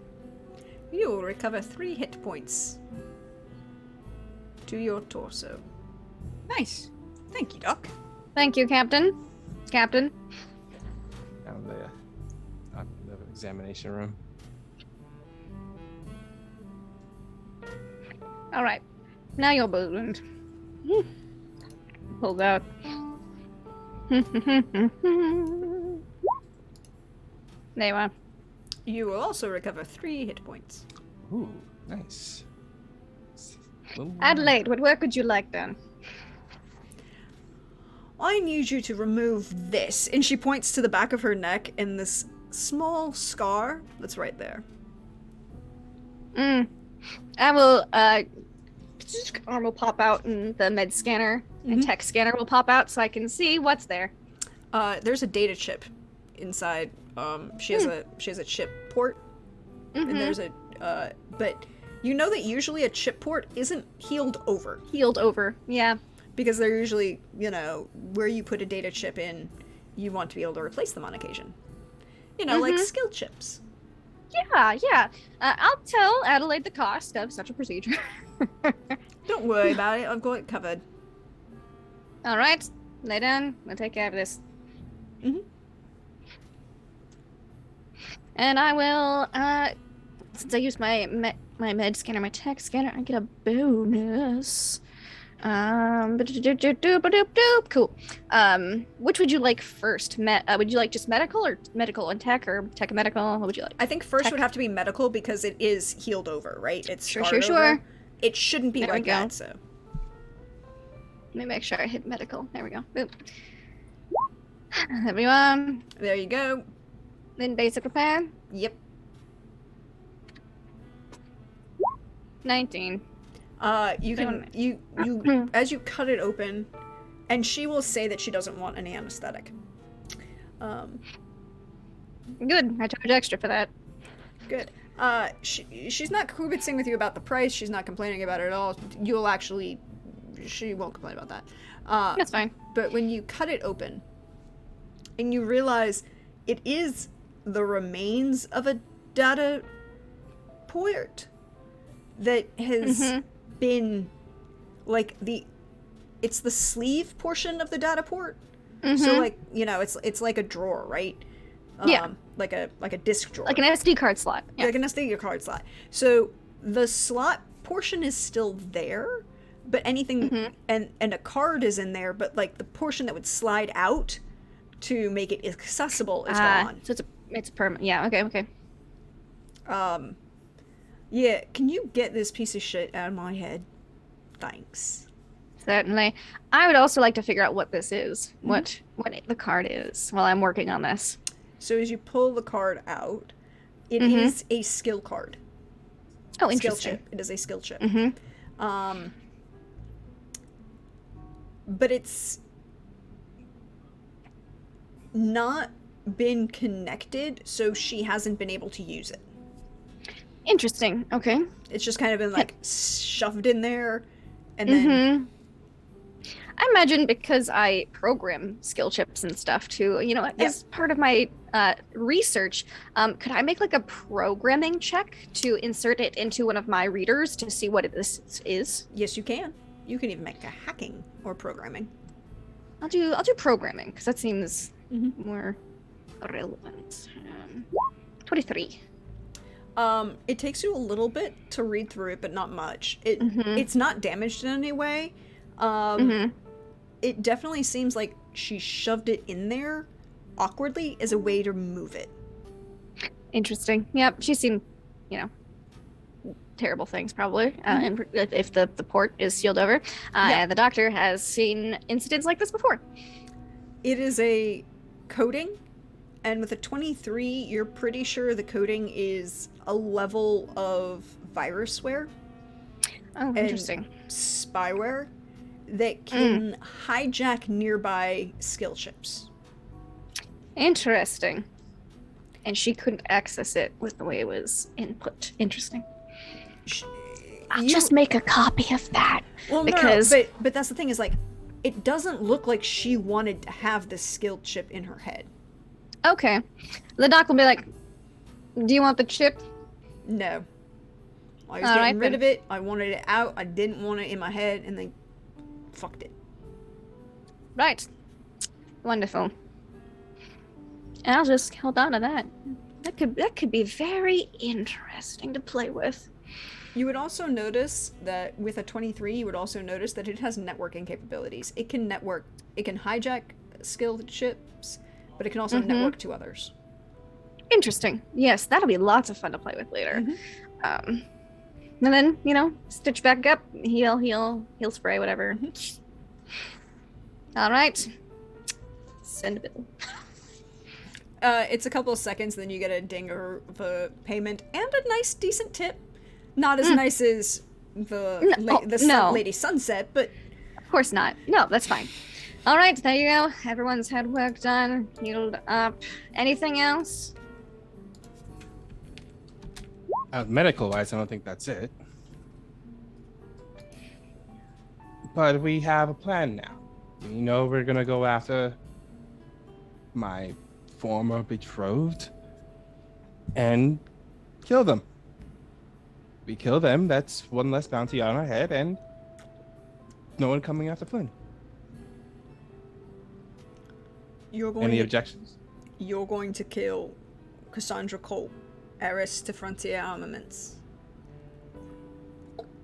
What, like it's hard? Right, this is a casino, right? Who especially dubious you'd marry her and then kill her. But you're already married. I'm already married, that's the problem. I could do that, but... There has to be a bookmaker in this place, right? And she, walks over to, the desk in the side of this, this study area and starts flipping through, the hotel directory kind of thing. It's like, there has to be a bookmaker in this place. Oh, alright. And then she... No making calls from this room. I'm not making a call from a room. I'm going to make a call on myself. Hey. All right. Yeah, thanks. I need the over-under on assassinating Cassandra Colt. Really? You can't just say that! You don't just say it out loud. You can on certain lines. Yeah. You think... And she kind of, pulls the thing away from her ear, and she goes... And she's holding a phone. Like an actual, flip phone. And she's pulled out, and she goes, you think this is the first time somebody's made a book on, assassinating any head of state? Of course not. Of course it's not the first time someone has done something like this. I'm just saying is this. What other choice do we have? All right, well, I'm going to make some money. All right, I want 1,500 on, Do not like your sister. And I don't like her either. I also want to double the odds on them getting getting shot in the ass on the way out, right? What the fuck? Okay. Who? Oh, and if you do get shot in the ass on the way out, I'll have prize treatment. I'll also 2,200 on possible side damage. Alright, cool. Bye. Well, you're gonna make me a shit ton of money. Have yourselves a pleasant day. Don't get shot. I thought I was going to be kind to you. Congratulations on your paper trail. Call Frankie. And she walks out the door. No. You don't just walk away like that. No. We have a contract to... You get back here. Wait, you get back here. Come back. Close. Walks away.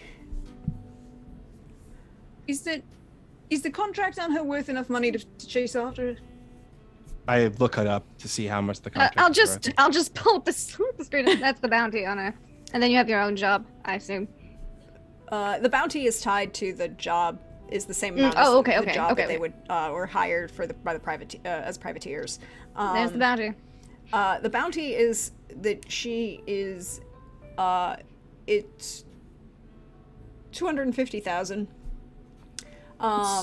So are we like, is this an all or nothing where we have to accomplish everything on the list, or is it just like do as many as you can? It's as many as you can. Okay. It is, you have options. You're now a privateer. These are things that they want done. However, whichever order. You're a freelancer, right? This is the what is it? The CMS. The work list. Yeah, the CMS. Pick which one of the CMS you need to have done at this particular moment. Content management. And you also would see on the listed bounty that she specifically wishes to retrieve the information that she has. That she stole from the, which one? It's one of the corpse. Hold please. She stole from... Oh yeah, which corp did she steal this highly advanced software from that I have? I know. It is... Hold on. I had it. Where'd it go? Where'd she go? It's actually from Hammersmith. Oh. The director, the corporation of Hammersmith. Okay. The head of which is Anson Rydecker. Mm-hmm. Okay. So I'm just, if it's killing her, it's going to be difficult. But what other choice do we have? Not much at the moment if we want to live. I mean, the most likely other choices. That's just the first and simplest one that came to mind. Well, maybe not simple. Oh, it's far from simple. I mean, you do know where Cassandra's going to be. I do. Mm-hmm. I do. And how is it going to be today that she's going to be there? No, it's in 2 weeks. There's the party that Lorian Messer is hosting on Venus. It's a fundraiser for Lorian Messer. If you mention that name. Near Zanzibar, yeah. Oh, I know Mr. Messer. We have 2 weeks to prepare for this. We have 2 weeks to gather resources. No, yes, I was right. It was on Venus. Sorry, Pope is confusing me. It is on Venus. They're flying by Venus. It's in Earth sphere. We have 2 weeks to prepare for this. 2 weeks to get resources, to call in favors, to call in anyone we know to help us out with this. Yes, it's not the first time people have tried to do this, but do you know anyone else who really hates Cassandra cold? Well, I'm sure it wouldn't be that hard to find somebody. Well, probably. It's not that hard at all. I mean, I could get my brothers involved with this. Sure, they love to make a little bit of extra cash. But how would we go about, like, sending out the signal? If you hate Cassandra Cole, drop us a ring. We're trying to put together a club. You could roll... We're starting an anti-fan club. The anti-fan club. What is it? It's, I know what it is in Witcher. Here's the thing. It would probably be Streetwise. Streetwise. I feel like that's a role here. It is. It's under cool. It's under cool. That would be your role to gauge 14, which you... Mm-hmm. Can I also roll? Any of you can roll. I'm Christ. Let me roll this. That's a 5. Streetwise. Okay, let me see. Streetwise. I'm not streetwise. I'm not even wise. Oh, I could maybe. I'm gonna add in one of my luck into this. 15. 15. There are forums online that, like any Reddit forum or thread, Cassandra Colt is the heiress, the sole heiress to Frontier. Cassandra Colt. Yeah, there's now. She's the sole heiress of Frontier Armaments, the head of one of the only major corporation that isn't under the total control of Soligen at the moment. She's not liked. Like, there are a shit ton of people that don't like her. Now, rather than me going to the message boards, my Streetwise is specifically medical based. Well, I have a bonus with medical based. I'm really good at the black market for parts and things. Yep. However, I deal with a lot of very specific clientele, so I'm thinking more along the lines of, who out of my clients would possibly be okay getting hired for an assassination job? Well, I mean, if you don't mind hiring people who are borderline cyber psychos or actual cyber psychos, I mean, the client pool really opens up. You can think of 2 that immediately come to mind. Well, you can think of 4 that immediately come to mind, 2 of which are really accessible. Corin and Crispian would both do it. Wonderful. Maybe. Well, Corin, you might have to explain a little bit more about why, in a sense of, like, he doesn't turn down assassinations, but it has to be something in it for him kind of thing. Oh, yes. There would be a business negotiation there. Of course. Crispian is a psycho. Crispy would definitely do it. There might be a lot of casualties. There would be the concept of non-combatants doesn't exist for Crispian. No. But if you want a job done, collateral damage doesn't exist for Crispian. So sorry, Pope. Poor Pope. Pope is just losing it right now. So, I don't know what's happened so far between you and Cassandra this season, Pope, but based on what I know from last season, I'm sorry. Crispian kind of specializes in mass damage and destruction. Yes. He could be a good backup. He could be a good backup. Hold please while I pull out. What conference in Venus?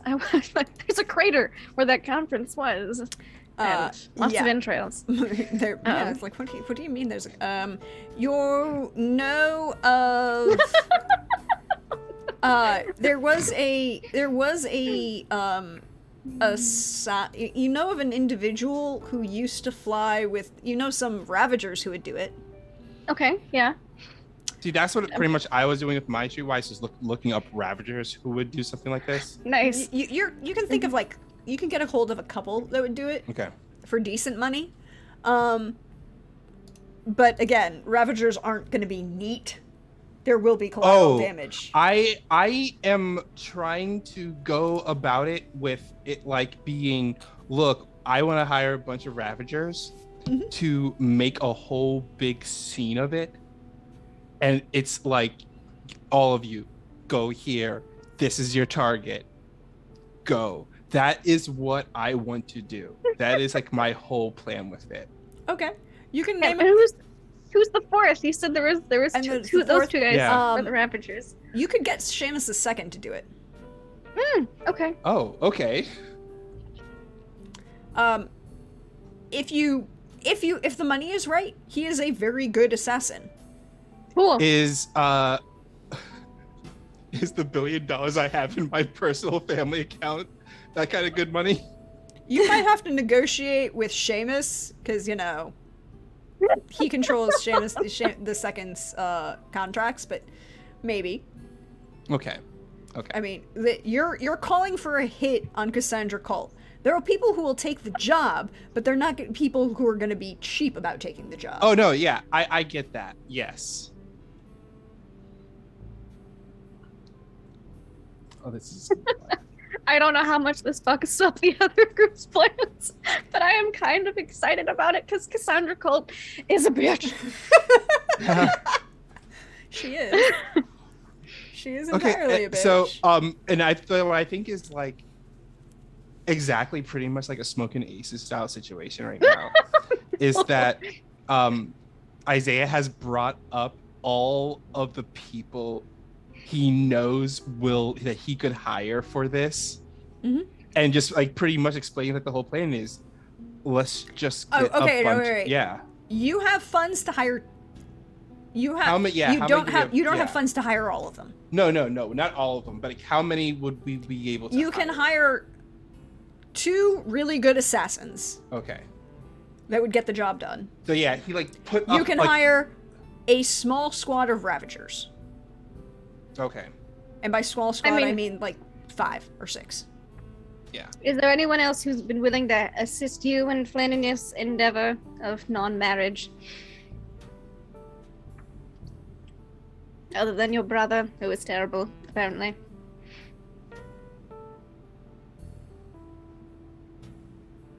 Because I can think of one, but Dr. Penumbra doesn't know. I mean, you can send me a message and I will see if Dr. Penumbra if there would be a way that Dr. Penumbra would know.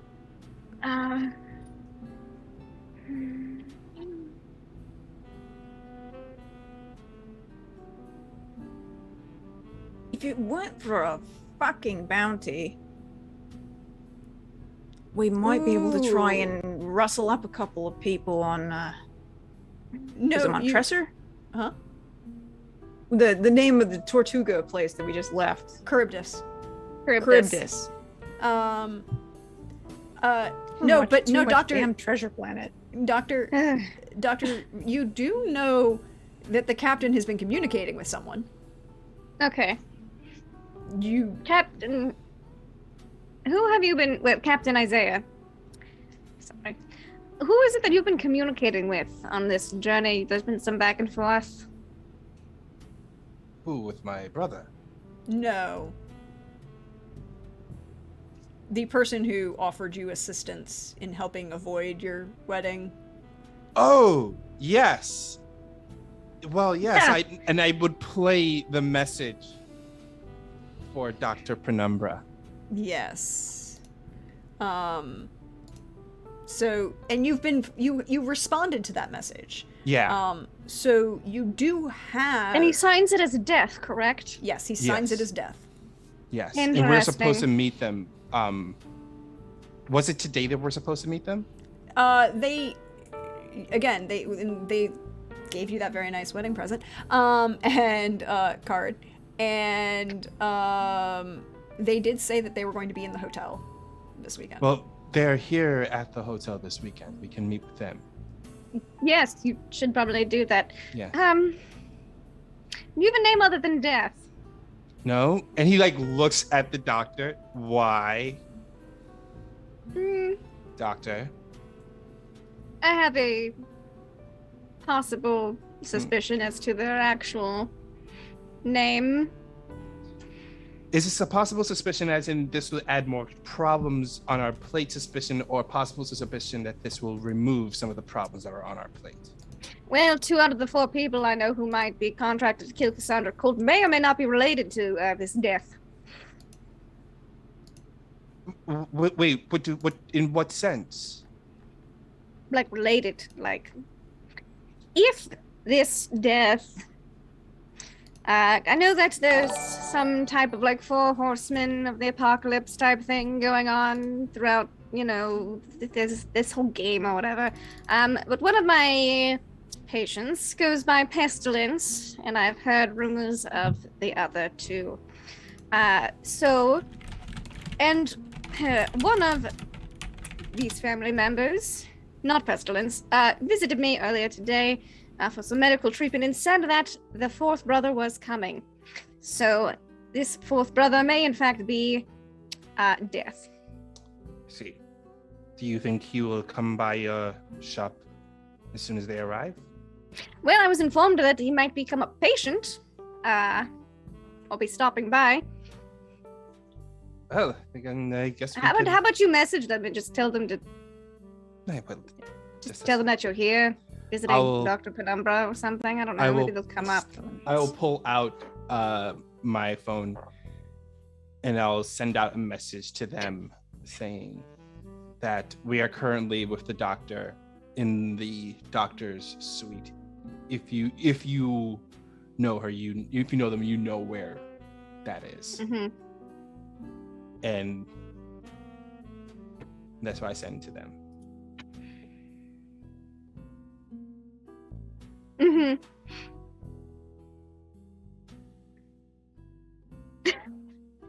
I just see some screaming continues. Yeah. Oh boy. Oh, I'm just now looking at the chat now. Okay.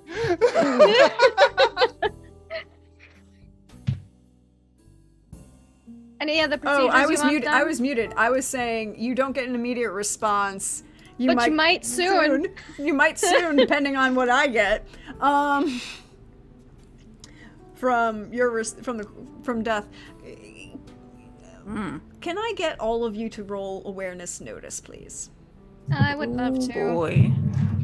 I'll spend a point of luck. 19. 23. Nice. All right, 23 We're all on edge now. And a 24. The captains are very much playing tag. Maybe. So we're on high alert. You are on high alert. You were bleeding a short while ago. You are no longer bleeding, and you have recovered a little bit. But you do have now. You hear distantly the sounds of a lot of gunfire, and then you hear the sounds of slamming fire doors and ceiling. Ah, this is probably the downstairs incident I was warned about.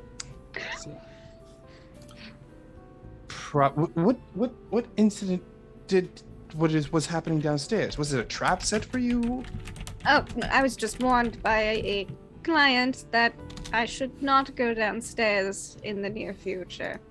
I'm assuming that's why. Probably. They're going to message when it's all, I'd say safe, but that's subjective. All clear, perhaps, is a better term. Yeah, I think that is a better term for this. Champagne? Please. Pours. Sips.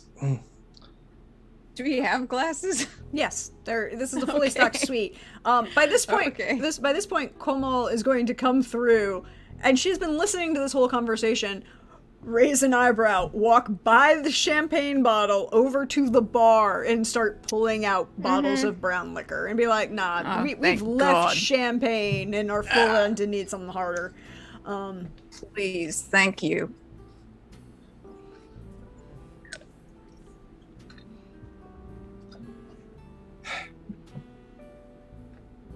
We're really going to try to kill this lady, aren't we? Well, possibly. Depends on what Death has to say, I suppose. I mean, it's just not something I didn't think this day was going to end up going to, the whole planning to kill my former betrothed. Like you said, it seems like the most simpler of the It's a plan. Yes, I'm sure there's other ways of getting out of it. Lawsuits, other legal procedures, perhaps. I'm not entirely certain. That's all out of my general purview. It seems to me this is the only solution that doesn't rely on calling in favors and owing people things outside of just a lot of money. Perhaps. You might be surprised what people want for assassinations. Other than money. That is true. Especially if this Death individual wants to help. He sounds like the type that wouldn't want just money. Paid for a lot of assassinations in your line of work, Doc.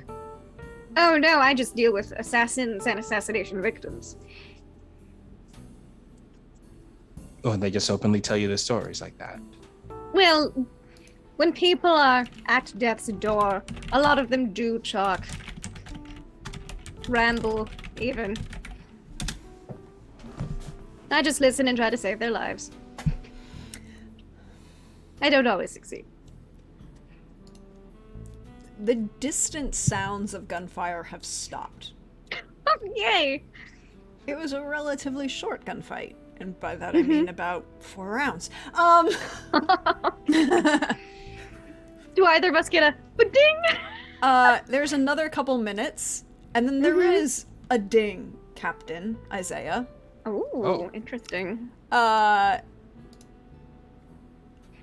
you get the message, "What doctor? Question mark. Where? Your suite looks like a war zone." No, come to Dr. Penumbra's suite. You can give him the number. I'll give them the number. But they just looked me up. They don't know the number either. I've advertised that I'm here, but it works. I wonder when Mr. Messer's gonna get here. But you ordered room service also? Oh, no. There's a client paid for this room for me, so I'm expecting them at some point. Yeah.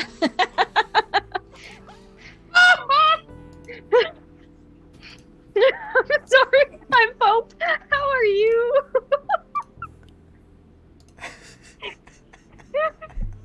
I imagine there's a knock on my door. Yeah, there's a forceful knock on your door. Who is it? Death. Please come in.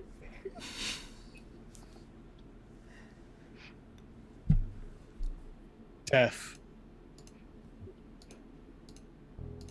Death does not ride a pale horse, but he is wearing a long black coat. Is there any familial resemblance to no. Okay. You just had to ask. Maybe Crispian has dark hair, and sure. Death has kind of dark hair, but that's about it. Sure. Cool. And then just, close the door behind. Death, please have a seat. Or stand, whatever you prefer. I'll stand, thank you. Mr. Death, Hello, Virgil. It's been a while. Yeah, it has been, hasn't it?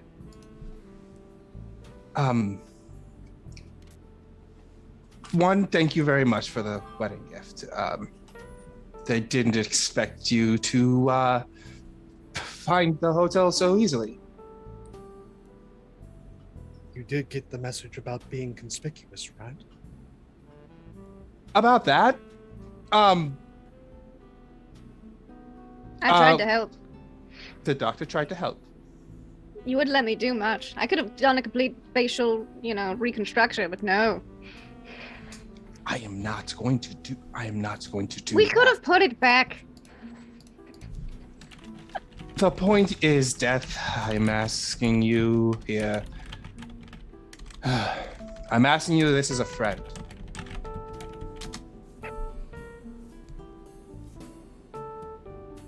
I'm going after her.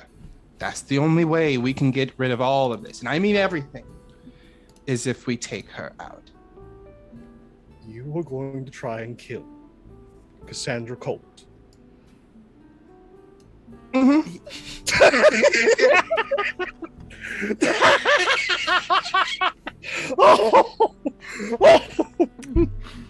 Wait, you're serious? Yeah. Oh, sorry. Oh, it's been a day.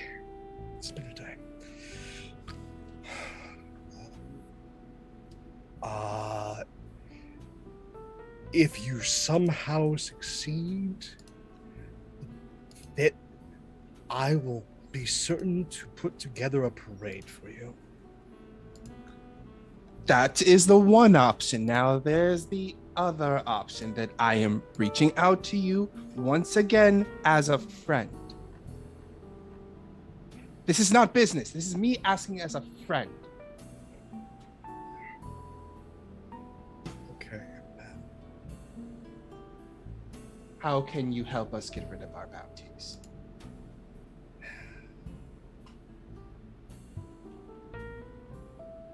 I'll put it to you this way.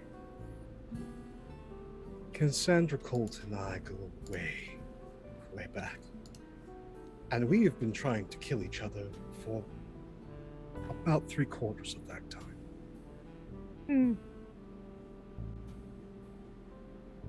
We're both still here. And we're both kind of sour about it. However, you have unfortunately blundered into a mess not your making has most likely been at least decades in the making. So, as a friend, young man, trying to get you out of this mess. I'm guessing you, looking over at Flynn, are the spouse in question? That's me. You might want to take the doctor's offer on this. Oh, no. I like everything the way it is. Thank you, though. I see this is going to be far more difficult. The doc's just shaking their head, looking at Death like, see, this is what I have to work with. There are a number of ways to deal with your current situation.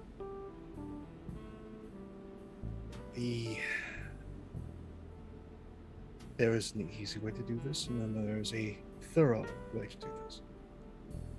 The easy way is to make both of you disappear. Completely uproot your lives, find a nice, quiet planet, and the two of you are never heard from again. And between the doctor and probably a few phone calls of mine, we can make that happen. But I have a sneaking suspicion that you will not take that route. They already denied it, turned it down. Then the other option is not Cassandra's death, as much as that would please possibly half the galaxy. Now, how you deal with Cassandra Colt is you humiliate her. You humiliate her and set her back generations. You humiliate her in such a way that she has to rush back to whatever cave she crawled out of and plans not your downfall, but the downfall of your descendants. Something at least, generations in the making. Yeah, I see. So we just do something that pretty much makes her have to slink back and, like you said, go back into her cave and lick her wounds. Not kill her, but scar her socially. Well, I mean, there is the big deal over on Venus, which is supposed to be part of your, a lead up to the matrimony that was supposed to be happening on Zanzibar shortly thereafter. Well, I still have the invitation. Yes, how much do we care about all those people on Venus? Enough to try and not cause a war. Okay, well, there goes that one again. Okay, well then, I still have. I just know some people that are very good at killing people. There just happens to be excessive amounts of collateral, some would say. Well, I still have the invitations, right? I can still go there. Flynn, you could be my +1. Just quick question. Oh, yes. Doctor, have you seen a Crispian or Silas recently? You wouldn't happen to be Adam, would you? Unfortunately, yes. Oh, yes. I treated Silas for a broken wrist earlier this day, and I saw Crispian, well, a few weeks ago. I see. They're regulars. In your professional opinion, Doctor, can Crispian be cured? Or is this more of a curiosity for you? My life's work is to cure those who suffer from the affliction many people refer to as cyberpsychosis. I have been working on attempting to treat Crispian for quite some time. However, I recently found an item that I think could possibly make leaps and bounds of progress. Theoretically. I'd have to actually, install it. I'm not necessarily the largest fan of my family, but if Crispian could be brought to something of an even keel, I think that would be a benefit to the entire galaxy, so... Would indeed. It would benefit many, many people if, that could be treated. Which is what I'm working towards. Last time we met, I called in a orbital strike and we both walked away. Oh, so that's what happened. I see. He didn't talk much about it. He's not much of a talker. Oh, no. Crispin will talk at length if he's in the mood. Never been much of a talker with me, then, I suppose. I think he's been given very strict instructions from Corin. That would make sense. A few individuals he listens to. And one of whom I am, right now, quite furious with. Oh, so you were involved with whatever was happening downstairs, then? That was you. That was my brother doing an experiment. Oh. And a successful one at that. I see. How familiar you are with androids? I'm actually, spotted a very intelligent, well, hardly indistinguishable from regular ones, regular individuals downstairs earlier. They are better than the ones you made. Interesting. Well, very interesting. Every single corpse you will find downstairs is a android. Fascinating. The doc instantly is like, so what you're saying is that there's a shit ton of parts for grabs downstairs. Like, Isaiah just puts their hand on their shoulder as in like, soon. I'm not leaving to get parts now. I'm just hoping there'll be parts later. There was a shootout, a mock assassination of a high priority target within the corporate sphere. I do not know if she was actually real or yet another android. I know that Adelaide? Messer was. Redhead? I have no idea who you're talking about. All right. No, I'm wondering how connected all of this was. Head of... Organon. Walked in, caused a little bit of a stir amongst the wealthy crowd, and then an android of Lori Messer came out and shot her. Big shootout. It was enough to make Corin pleased. As he made everyone else freeze once the demonstration was done. Interesting. No telling how many androids are throughout the entire planet. And that he has on his own puppet strings. Well, one question though, Death. I know that this conversation wasn't part of your plan. This, of course. But I do have one question. He pours Death like a glass of bourbon and hands it to him. Why did you send me that gift and say you wanted to see me? As I said earlier, you've become part of something far, far larger than you realize. My brother, his name is War. Though he's going by... Death, War, Pestilence. He's going by TikTok now. I don't know why. But he gets bored. And when he does, civilization suffers a major upheaval. And he is about to crown his magnum opus of this generation. At the same time, there is Cassandra Colt, who is trying to build her own empire and seek revenge against myself and my brothers, and anyone who's crossed her, really. And then there's a third party I haven't been able to identify. Interesting. That's always fun. Well, in that case, once again, thank you for the wedding gifts. We will put them to good use. And when the fireworks start going off for all of this, I'm certain you'll be keeping your eyes to the TVs. If you're going to Venus, I am going to warn you that I don't know who's pulling the puppet strings. It could be Cass. It could be my brother. But there's been a lot of remote and stealth technology that has been coming up in my wake. Interesting. We're talking mechs that have stealth fields. android assassins with the same visual technologies that shouldn't be on any market. Again, look downstairs. Like, oh, I just need to get my hands on some of them parts. So you're saying is that we'll have to be a little bit more than our usual flair, is what you're saying? I'm saying that what you are about to proceed in doing is one of the most dangerous endeavors ever conjured by any man, woman, child, dog, imaginary friend in the past few centuries.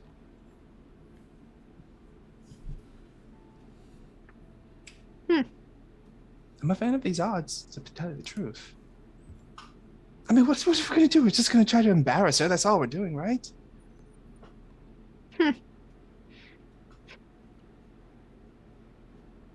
I have my name for a reason. I've been doing this for a very long time, and I tried to walk away. And 3 individuals, one of whom you're going to face, drew me back out. All right. And she has been trying to kill me for longer than you've been alive. This is going to be very difficult. Got it. She is ready for many contingencies. Make some of your own. And if there's one thing that Cass abhors, it's chaos. Come at her from random angles. Well, that isn't difficult for this crew. They're very good at that. About her past, I'll get you a small dossier. If you ever confront her face to face, if you really, really need to get under her skin, just say, Mythos sends his regards. I'm gonna write that one down, actually. Yeah. I'm gonna write that down, actually.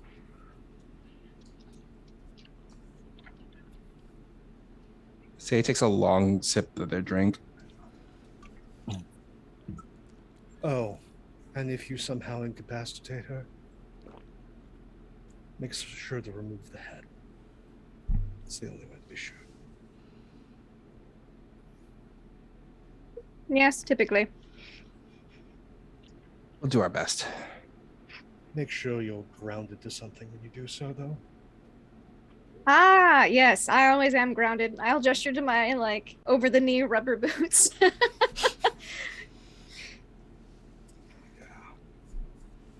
Fireworks. Downs the bourbon. Interesting. What electrical defenses she has. I typically use electrical weapons as my weapons of choice. They do less damage physically. Interesting. Well, hopefully, if things go well, our paths will never cross again. Yeah. If you ever need a good doctor, I'm one of the best. My brothers have more of a need. I tend to walk it off.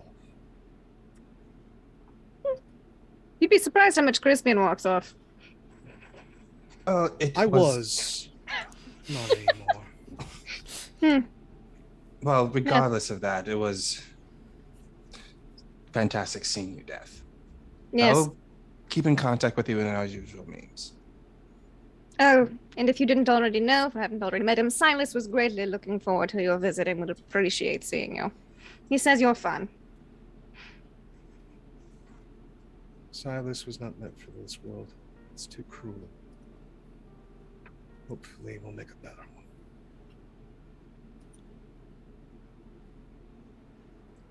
With that, I'll bid you leave. I have a lot of cleaning up to do. Oh, downstairs? Yes, I will go as well. Why don't you go with it? Spare parts. That's all you said there was. And captains? Yes. I meant my advice. Be inconspicuous.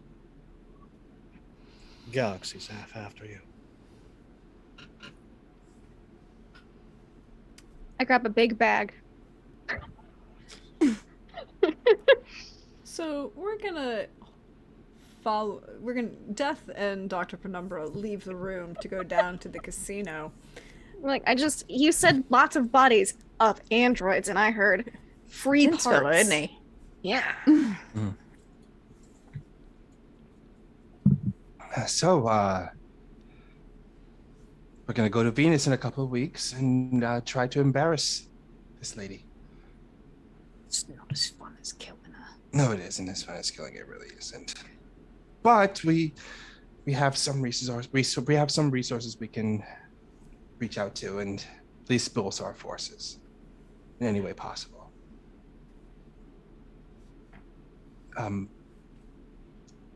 Flynn, I'm sorry that I brought you. This is all my fault. I'm sorry that I brought you into all this. No, don't apologize. If it wasn't this, it would be something else. You know, chaos is never far away with us, which is, in this case, a good thing. It'll serve us well. So, for the time being, let's try and enjoy our honeymoon, shall we? Oh yeah, let's try to salvage at least a little bit of it.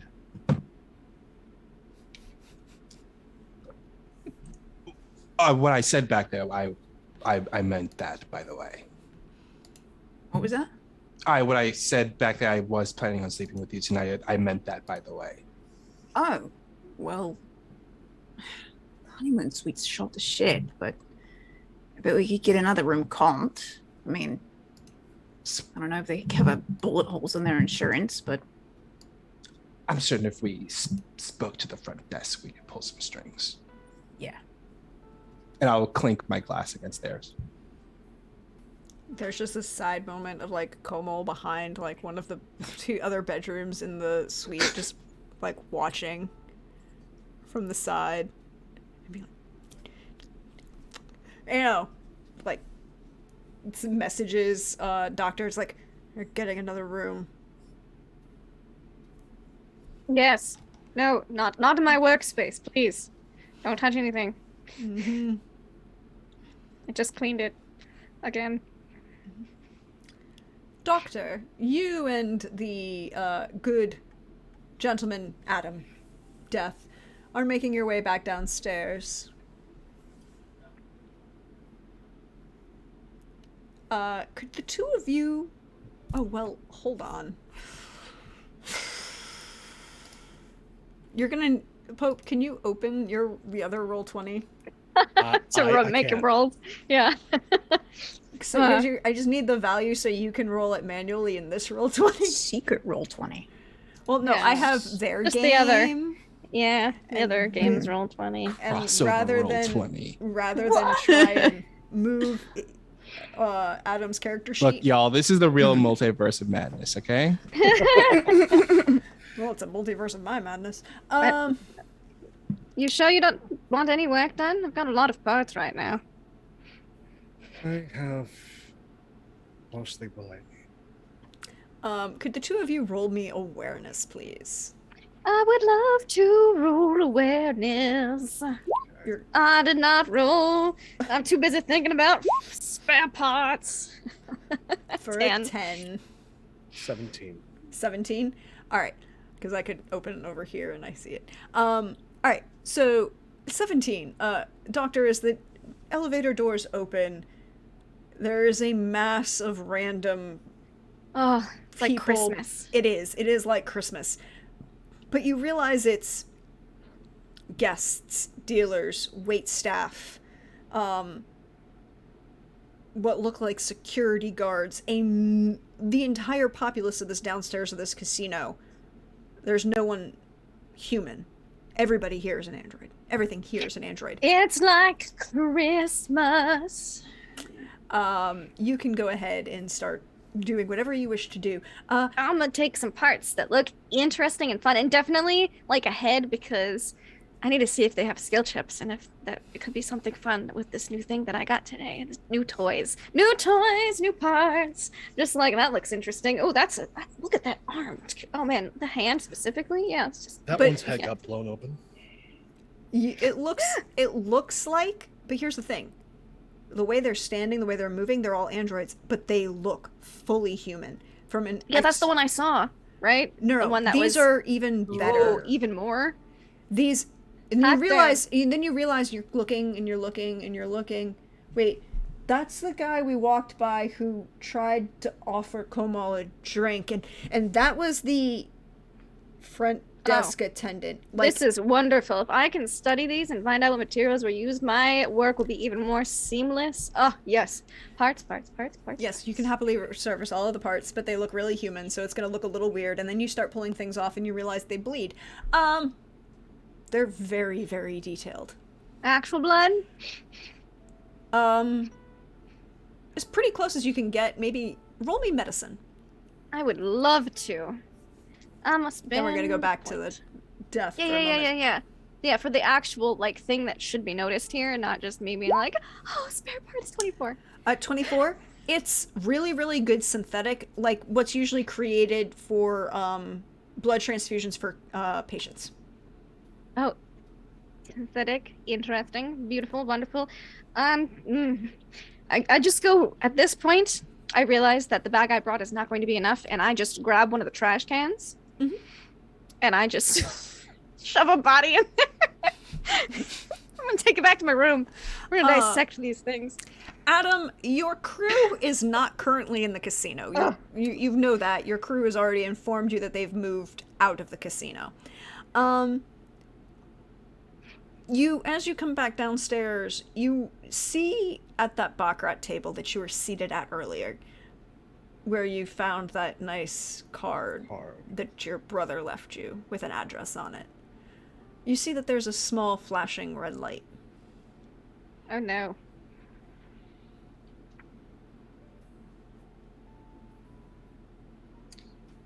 There are many kinds of things that have flashing red lights. There are. Mm-hmm. Is this a one where I take cover, or is this a one that I inspect? Well, you could roll me demolitions to see what you think.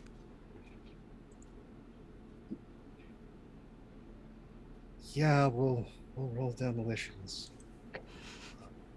Yes, I am going back and forth between two. Spend some luck. We've got some luck points. You guys want to give me y'all's luck? Unless you have some left. No, I spent it all looking flashy. I want to give him one of my luck. Well, we've got 6 left. We've got some group left. We have 6 left. Take like 3 of them. I will take your 3 as prescribed by the doctor. Yes. The doctor says, I didn't see this flashing red light because body 13. parts. Please. Hey, it's better than 10. Yeah. It is. With a 13, it doesn't, from across the room, it doesn't look like that flashing light of any bomb that you recall. To be fair, I have been blown up recently. You have been blown up recently. Do you need medical attention? No, I walked it off. That was also 3 weeks ago. It doesn't look like a bomb from across the room. Okay, well, I never said I was the smart one of the family. I'll get closer and see what this is. It's a small, looks like an old school message machine, like a data voice. Check your messages. Yes. Fuck you, Connor.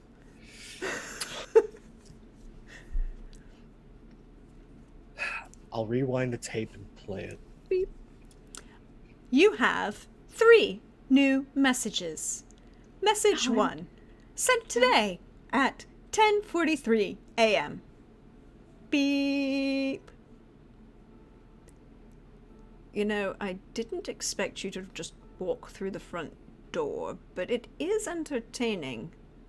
By the way, you won me an additional $2,500. You hear your brother Corin's voice.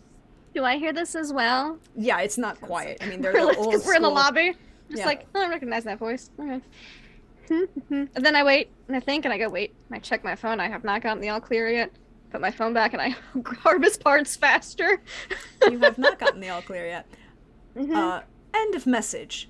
To replay this message, press 1. To save this message, press 3. No. Delete next message, please. Message 2. Sent today at 12:02 p.m. Beep. So, make sure you actually take care of this little child that you're guiding around.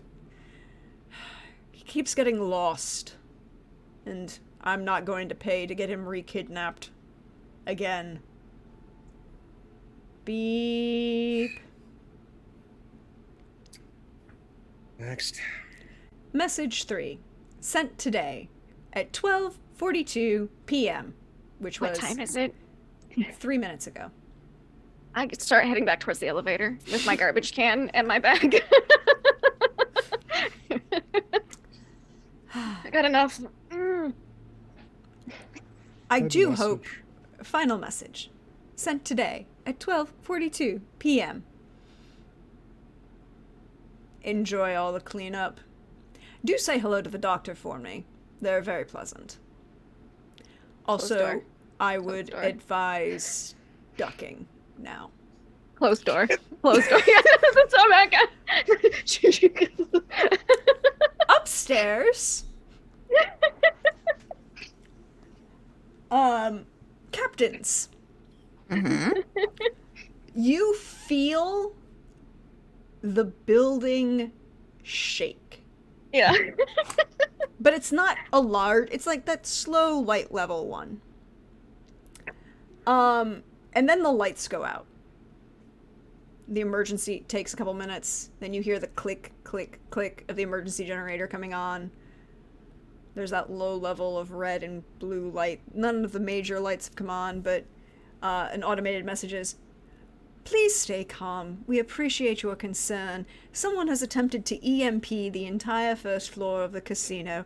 This is not an accepted behavior. Security will take care of it momentarily. Guests, please remain secure in your rooms. We wish to ensure your safety at all times.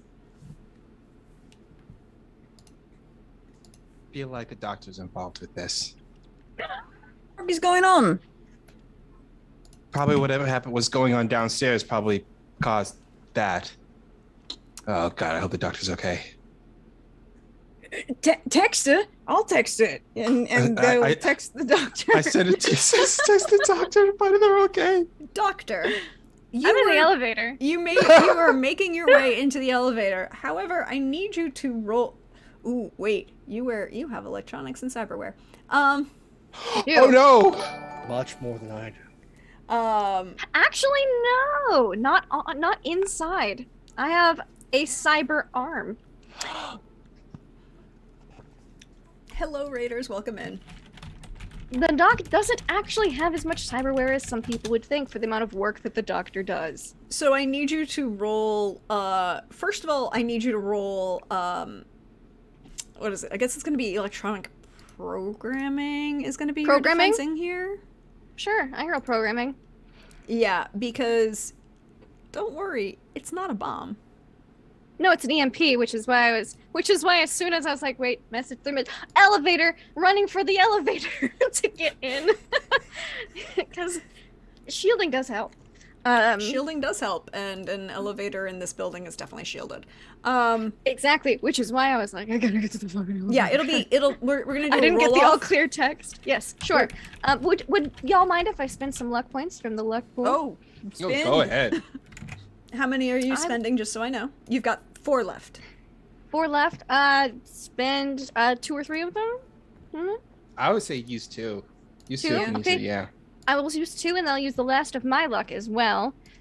So that'll get me programming. Let's see, roll the programming. Where is that? There it is. What's that?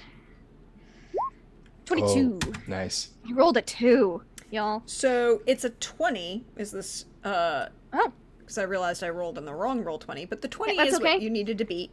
Cool. I got us into the elevator. You get yourself into the elevator. You're secure. You feel, however, the elevator shake and then stall out, and then the emergency light comes on. Oh, that's fine. I just needed my trash bag, I just wanted my hover trash can, my bag, and myself in the elevator, and that's what I got. And that's what my doc's like. I'm probably gonna get that text soon. Yeah, you get the voicemail. You overhear the overhead announcement saying, "Please remain secure. We apologize for any inconvenience." The backup power will kick in. I'm not that worried about it. Yep. And then, like 30 seconds later, you get another message from from Corin saying, "Things should be relatively clear now." Adam.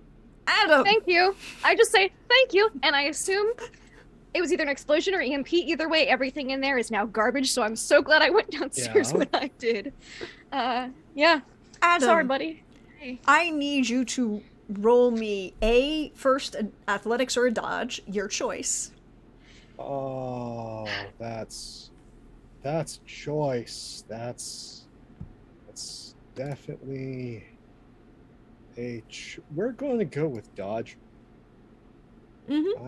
I am better at dodging than the athletics, so we're going to go with dodge. There you go. Duck and roll. 23. You managed to duck, roll, and find that because you guys had already known about the servants' entrance. Yeah, but at the same time, this is the jokes brothers play on each other. Yes, this is true. Yes. So you can make your way. You can find yourself a protected corner. And then I need you to roll electronic warfare because you also have cyberware. Actually, I have bioware. This is true. But isn't some of it cybernetic? None of it's electric?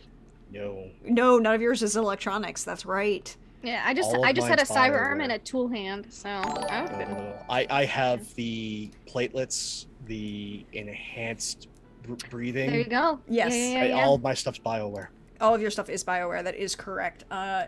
So you see this small EMP go off. And you realize then you see the shockwave radiate through the entire floor of the casino, knocking out the floating roulette wheel, all of the slot machines. You see all of the figures that were kind of standing but stopped collapse into the ground. Everyone that you see the doors, like this security doors automatically seal shut around the entire casino floor. You're in that special private room, so you can protect yourself in there. And then you hear the overhead announcement come through saying, "We apologize for the inconvenience. In the near future, there will be security addressing somebody's attempt to rob the casino, we believe." Yeah, and I'll just text the captains back, guys.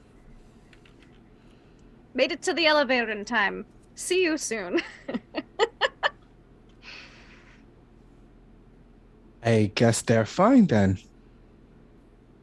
What about the other one? He's resourceful.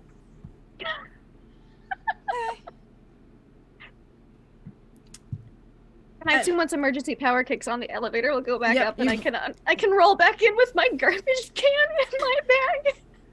And it's with the doctor rolling in with a bag of parts and what looks like an actual human being shoved in headfirst into a floating garbage can. Yeah, basically everything that, like, choice parts in the bag, anything that could get shoved into that garbage can, and including a full body, is in that garbage can. And it's just like, so there's a few extra legs and arms maybe, but then definitely a full body. And I'm just like, oh, I'm back. With a small smile. It's a little unnerving, maybe. I don't know. We're going to I'm so glad I went down when I did. Oh, I got the all clear message, by the way. So if you wanted to go down now, it's probably fine. That was the EMP, I'm guessing, was the thing. Timed it right though. Everything down there is now trashed, but I have these. Ooh. Right. Look, they have fake blood. And I hold up like a dripping arm or something.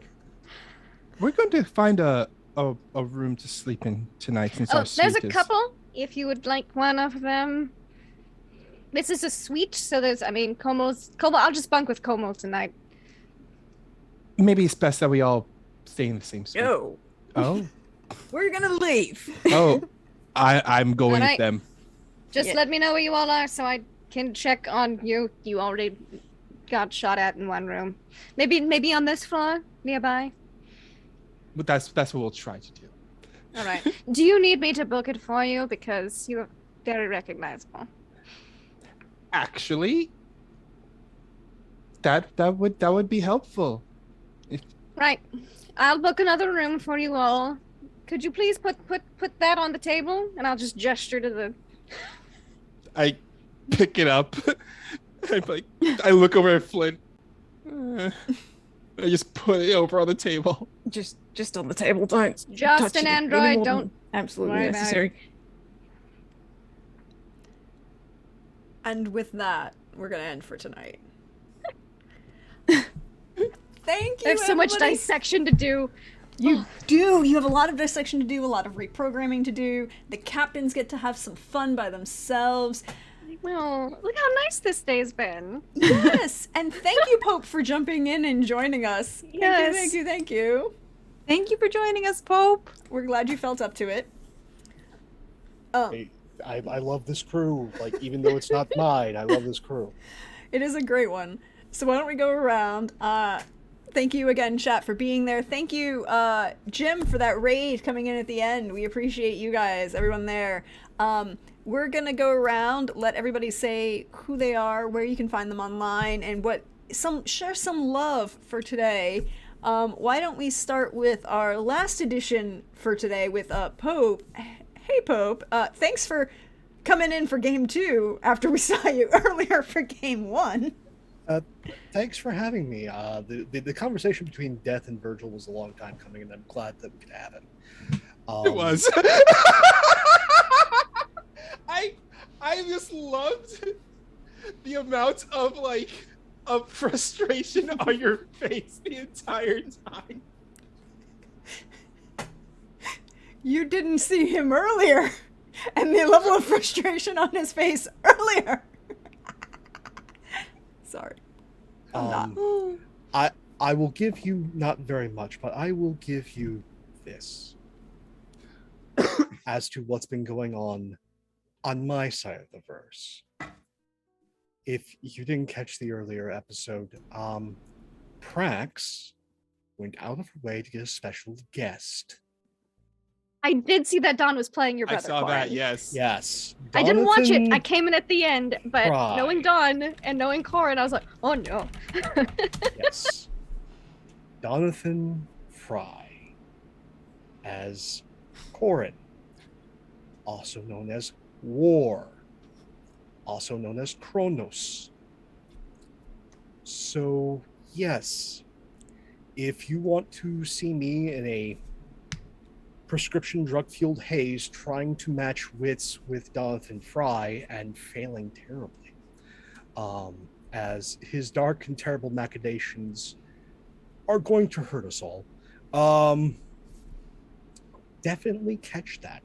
I cannot say enough that you should definitely catch that. And yes, there is consternation, partly of my own design, mostly of Prax's design, and it is a beautiful pain to experience on Saturdays. And it was a great time to be here with all of you, to have that moment between Isaiah and Death, and hopefully set you on a course for success? ? You got high hopes for us. Yeah, I like that you believe in us some. I have to have a level of blind hope. I know who I play with. And blind hope is sometimes all we have.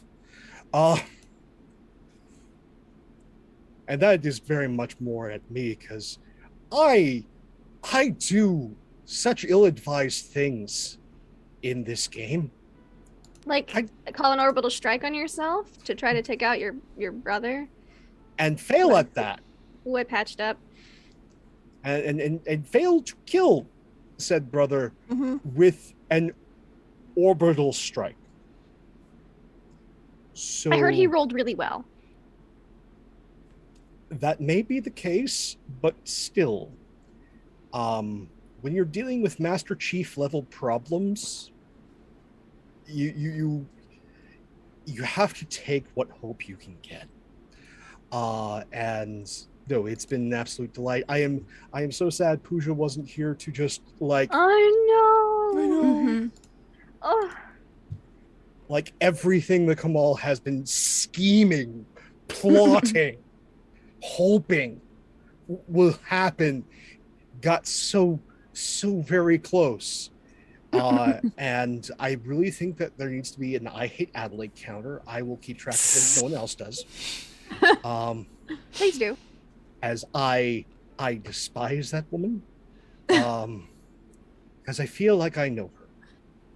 And I already hate her. So yes, and as always, it's a delight playing Wally, Lindy, and it's great to finally be able to play with you, Hannah. Seen and enjoyed your work so much, as well as your work as an artist for doing all the stuff for Witcher. That has been an absolute delight. Oh, thank you. I've been looking forward to playing with you too. This was so much fun.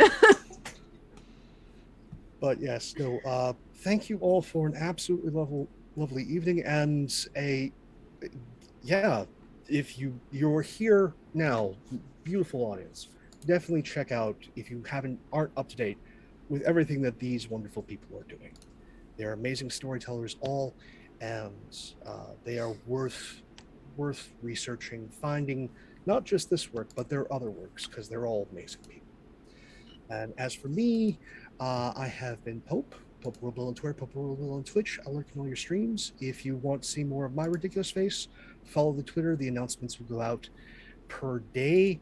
There's some stuff tomorrow, Monday, most importantly, with Lindy over on her channel. We continue on with Innistrad, Fang, and Shadow at 8 p.m.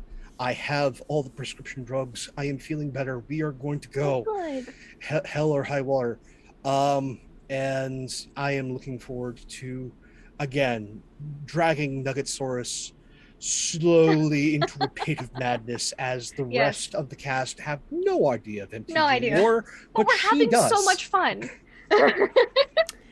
And if you want to see Trip really earn that name, tune in. He always does. Every game he's in, all the time, delightful player. And that's at 8 p.m. or 9 p.m. Eastern. Mm-hmm. So definitely tune in for that. And till next time, thank you all so much for being here. We're live, VOD, YouTube. A story is nothing without its audience. You're as much part of this as we are. Take care of yourselves and one another. See you around. Thank you, Pope. And I guess that's a perfect transition to the person directly below Pope with a wonderful, fabulous Lindy. Hello, Lindy. It is you. Hello. It is I, Lindy. Love Lindy. I'm not actually a vampire, though I might sound like one sometimes. I do play a half vampire on Monday nights, though, and I just love her and her bats so much. So you should definitely tune in for that on Monday night. I'm going to give some love, though, before I forget, because I will forget, because brain is hard. Braining is difficult. Yes. Unless Brax sends me messages, it makes me laugh. Love for our captains, for poor Flynn's sister showing up and Flynn being like, "No, get out of here," and Captain Isaiah being like, "No, you can't stay because I wanted to do your brother tonight," and just. It just be like, if only Pooja was here. Like, I need Pooja's play-by-play when she watches the VOD of this, if she watches the VOD of this, because I felt like all of her dreams came true, to a certain extent. And also, I just loved the captains, like, just getting ultra relaxation from the doc being like, they shouldn't go downstairs. I don't know why, but they shouldn't go downstairs. So let's just extend that massage, like, get the room service, and then they're like, "Oh, we're gonna go downstairs." Like, don't, it's a trap. Just giving up the ruse idea and being like, just don't do it. Trust me, you did not want to go downstairs. you did have a small shootout in your room, but you completely just like ran away from it and threw a couch at your problems. And I loved that you threw a couch at your problems instead of fighting them, especially because we ended the last session with like, yeah, we're gonna do some heckin' violence. And then today's answer to violence is and then just it was great. I loved it. I was here for every minute of it. Hope screaming and dying slowly in chat while we talked about our plans made me happy. And also all of the body parts that the doc now gets to play with, and that chip that we got out of your sister's brain. What? Yes. Yeah, the doc is just secretly like giddy, like a kid on Christmas morning, but outwardly trying to play it cool. And of course, I still need one of my patients to get here, Mr. Lorian Messer. So let's see how that plays out. Maybe. Spoiler alert: you might not get Lorian Messer. Well, he paid for my hotel. I don't know. Oh well. Oh, no. And I ain't even mad about it. That's me. That's my love for tonight. You can find me online on Monday for the game. You can also find me on tomorrow night here for some Wisher. Where, as Prax says, and you fuck a vampire on Sundays. I might be a half vampire on Mondays, but you know, Brenna, my Witcher makes very questionable decisions sometimes when emotionally in distress, which has been often these days. And on Tuesday night, we're going to be playing a one-shot of some sort. I'm not entirely certain because we're not into our full campaign yet because we just finished our 3-year-long campaign. Yeah, and we're doing some one-shots in the interim. We do have a fun mishmash of IPs coming up, though, in the middle of the month. I want to finish some media graphic design work for it before I announce it, but it's 2 IPs you might not expect to be smashed together, and 2 completely different systems that we're also just going to be playing simultaneously at the same time. So it's not the first time we've played 2 different systems in the same game on my channel. When we once put Monster of the Week and Quest in the same game. Because we played, we were all a bunch of nerds who played MMOs, and the MMO game was Quest. So, you know, who knows how this will work out, but if you're a 90s kid, you're probably gonna love it. Or maybe before, 80s, 90s, it's interesting, and I cannot wait to see how it plays out. And on Wednesdays, we just started our Good Society game. By just started, I mean we had a session 0 with Trooper as our facilitator, and it is going to be spicy. And we have our first episode on Wednesday, so definitely tune in for that. And I'm going to be starting up video game streaming again on Thursday, bi-weeklies. So not every week, but every other week, because I think that will be manageable. And I have a game in mind, so I think that'll be lots of fun. Playing Dishonored series, because who doesn't like some assassinations and sneaking around and stuff? And that's me. That's where you can find me. Always good. I would also like to say, from watching the session 0 of the Upon the Hexamshire War, for this Good Society game, the subtitle should be Typecasting Simon. Accidentally typecasting Simon. To play all of the Frenchmen. So he started it. Is he going to smooch himself and make poor life choices? Well, I have no idea. I'm not in that game, but the over-under is it's a Simon character, so... He wanted to try to play someone a little different. I don't know if that's going to happen. We'll see. We'll see. There's love triangles and bitter rivals. Yeah, we're going to have to work on the over-unders, because I am almost dead certain by that description. There will be multiple characters Simon plays. He will somehow smooch himself, and that will be a poor life choice. Well, we're secretly engaged, so that gives you a clue. Simon and I in that game are main characters. Yep. Yeah. It's great. But I also love someone else, so it'll be fine. This is sacrilegious, but it's Pride Month, so fuck the church. Not literally, because that would be weird. But then let's leave us to Wally. Hey, Wally, how are you doing? Having fun? I'm having a great time. Sup, y'all? It's me, Wally. You can find me on Twitter, WALLE132, like the cute little Disney robot. Honestly, one of my favorite moments was Flynn's thirst. Was so great. It was so subtle, but Hannah just was role-playing Flynn's thirst just the perfect ways. Like, when they said, I'm gonna go to the hot tub, Flynn was like, yeah, okay. Just like leaning over, trying to see something that was so perfect. I loved it. Like, Dr. Penumbra just trying their best to make sure they have a good honeymoon it was wholesome in their own like dark twisted way.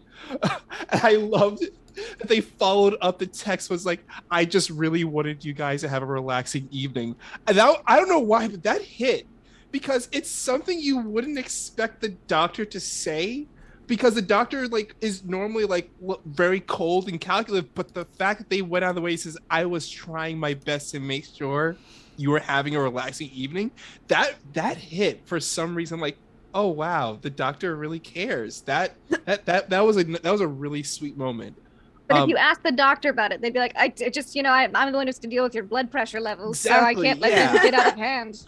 I love that trope. It's one of my favorite tropes, and I just love getting to play with Pope at any given moment of my life. I love to play with Pope. I love ending with Pope, because the fact that Pope came in here and used my character's real name, I was like, well, we are doing this, okay. It's like, well, okay, I guess this is what we're doing tonight. All right. I loved it, and it was just so great to have you just pop in and guest star in this. It was so wonderful, and it was just, like I said, I just love playing with you. But where can you find me? Just follow me on Twitter. Follow me on Twitter, WALLE132. Just follow me there. You can find me where I'm always, because where I'm at, I always talk about those things, about what I'm doing. What I will talk about real fast, though, is in 2 more weeks over at Infinite RP, we'll be starting season 3 of Flames of Freedom. This might be our final season, but it is the final. It's the final story. It will be the big conclusion to the big 3-part arc we've been telling. And oh my gosh, I cannot wait for you guys. I cannot wait to tell the story. Can't wait for you guys to listen. So yes, it will be starting in 2 more weeks, every Monday night at 8 p.m. over at Infinite RP. Come check it out. It's going to be just a grand old time. I cannot wait for you guys to come and see what it's all about. But yeah, that's me. I would just like to say that perhaps it might even be the final countdown. Hi, Hannah. How are you? How are you doing? How are you feeling? I'm good. Question mark. I'm good. Flynn, not great, but getting better. So I am Hannah, and you can find me on Twitter at Hanimation Art, and on Instagram, Facebook, and Etsy at Hanimation Studios. And tonight was so much freaking fun. First off, the gift that came, there was just like, here, have some fucking shades because you idiots don't know how to be inconspicuous. Like, and then we were trying to get our honeymoon on, and then in comes my sister to destroy everything. We can't have a moment to ourselves. We just want to, I just want to be with my sexy husband, but no, I can't have that. Instead, we got to have all these interruptions, and then Isaiah's got to throw a couch at some people, which fucking smart, quick thinking on the couch, hell yes, and good roll. I mean, that was not anything you could control, but still, good roll. And the doc trying her being like, you should stay and relax and have your massage and all this kind of, what the hell ever. We know you too well by now. That was hilarious. And Pope, again, I am so happy to finally be able to play with you, and thank you for coming in. And your character was so great and so intense.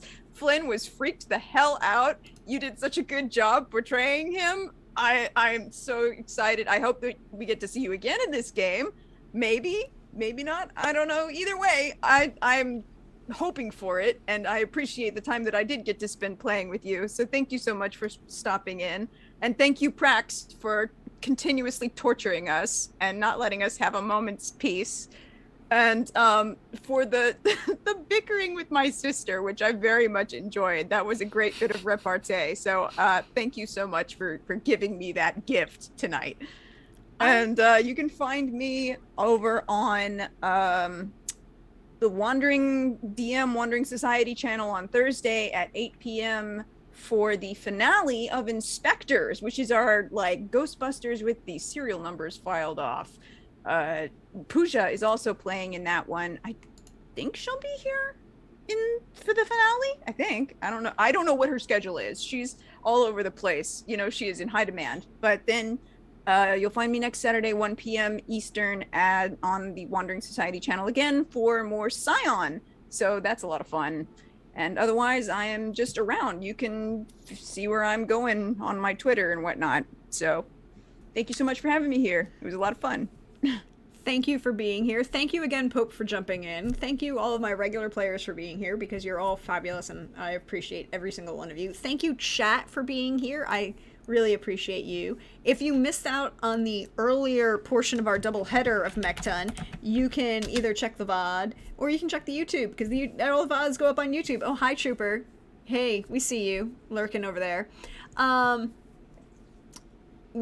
As for me, hey all, you know me, I'm at Deirdre Donlin on Twitter, Praxagora Thesmia4, you see me around here on Twitch. Thank you again, everyone. I appreciate each and every one of you.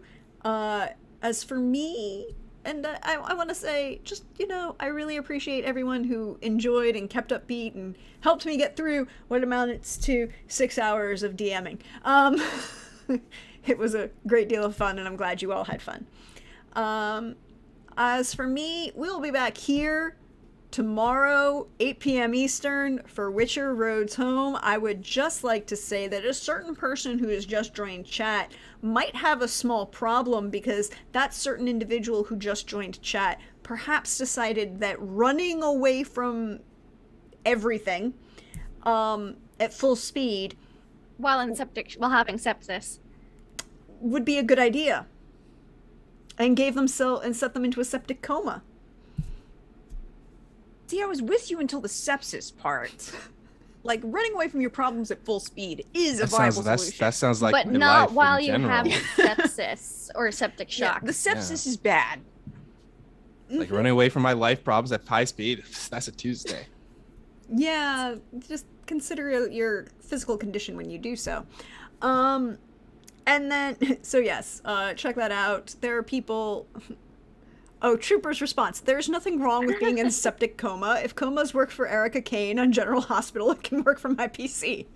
Yeah, you're just gonna wake up on the road somewhere like, well, you thought about going one way, but guess what? Spontaneous combustion and coma. Now we're headed this way. Yeah, we haven't addressed that issue at all. That'll be fun. But that'll be tomorrow's fun and drama. And sometime during the week, I'll pop up again with another video game stream, more Star Wars Jedi Fallen Order, hashtag Falling with Style. And then we'll be back Saturday for Starblade Battalion. Next Saturday is Starblade Battalion, and then the following week we will be back with the penultimate episode for Corvette Raiders. But things are going to be happening. Stay tuned to my Twitter, because it's where I post all the fun, wonderful people I get to hang out with and the fabulous things I get to do. And I just want to say that I had a brilliant idea the other day. A brilliant idea that I think might happen, and I need to talk to people about. But, you know, that will come. That will come. But as for right now, I think we should send some love out into the universe, which means we should try and raid somebody. I think we can go raid Weave the Tail. They're still up, right? Yep. We can go send some love their way. And until next time, everybody. Bye.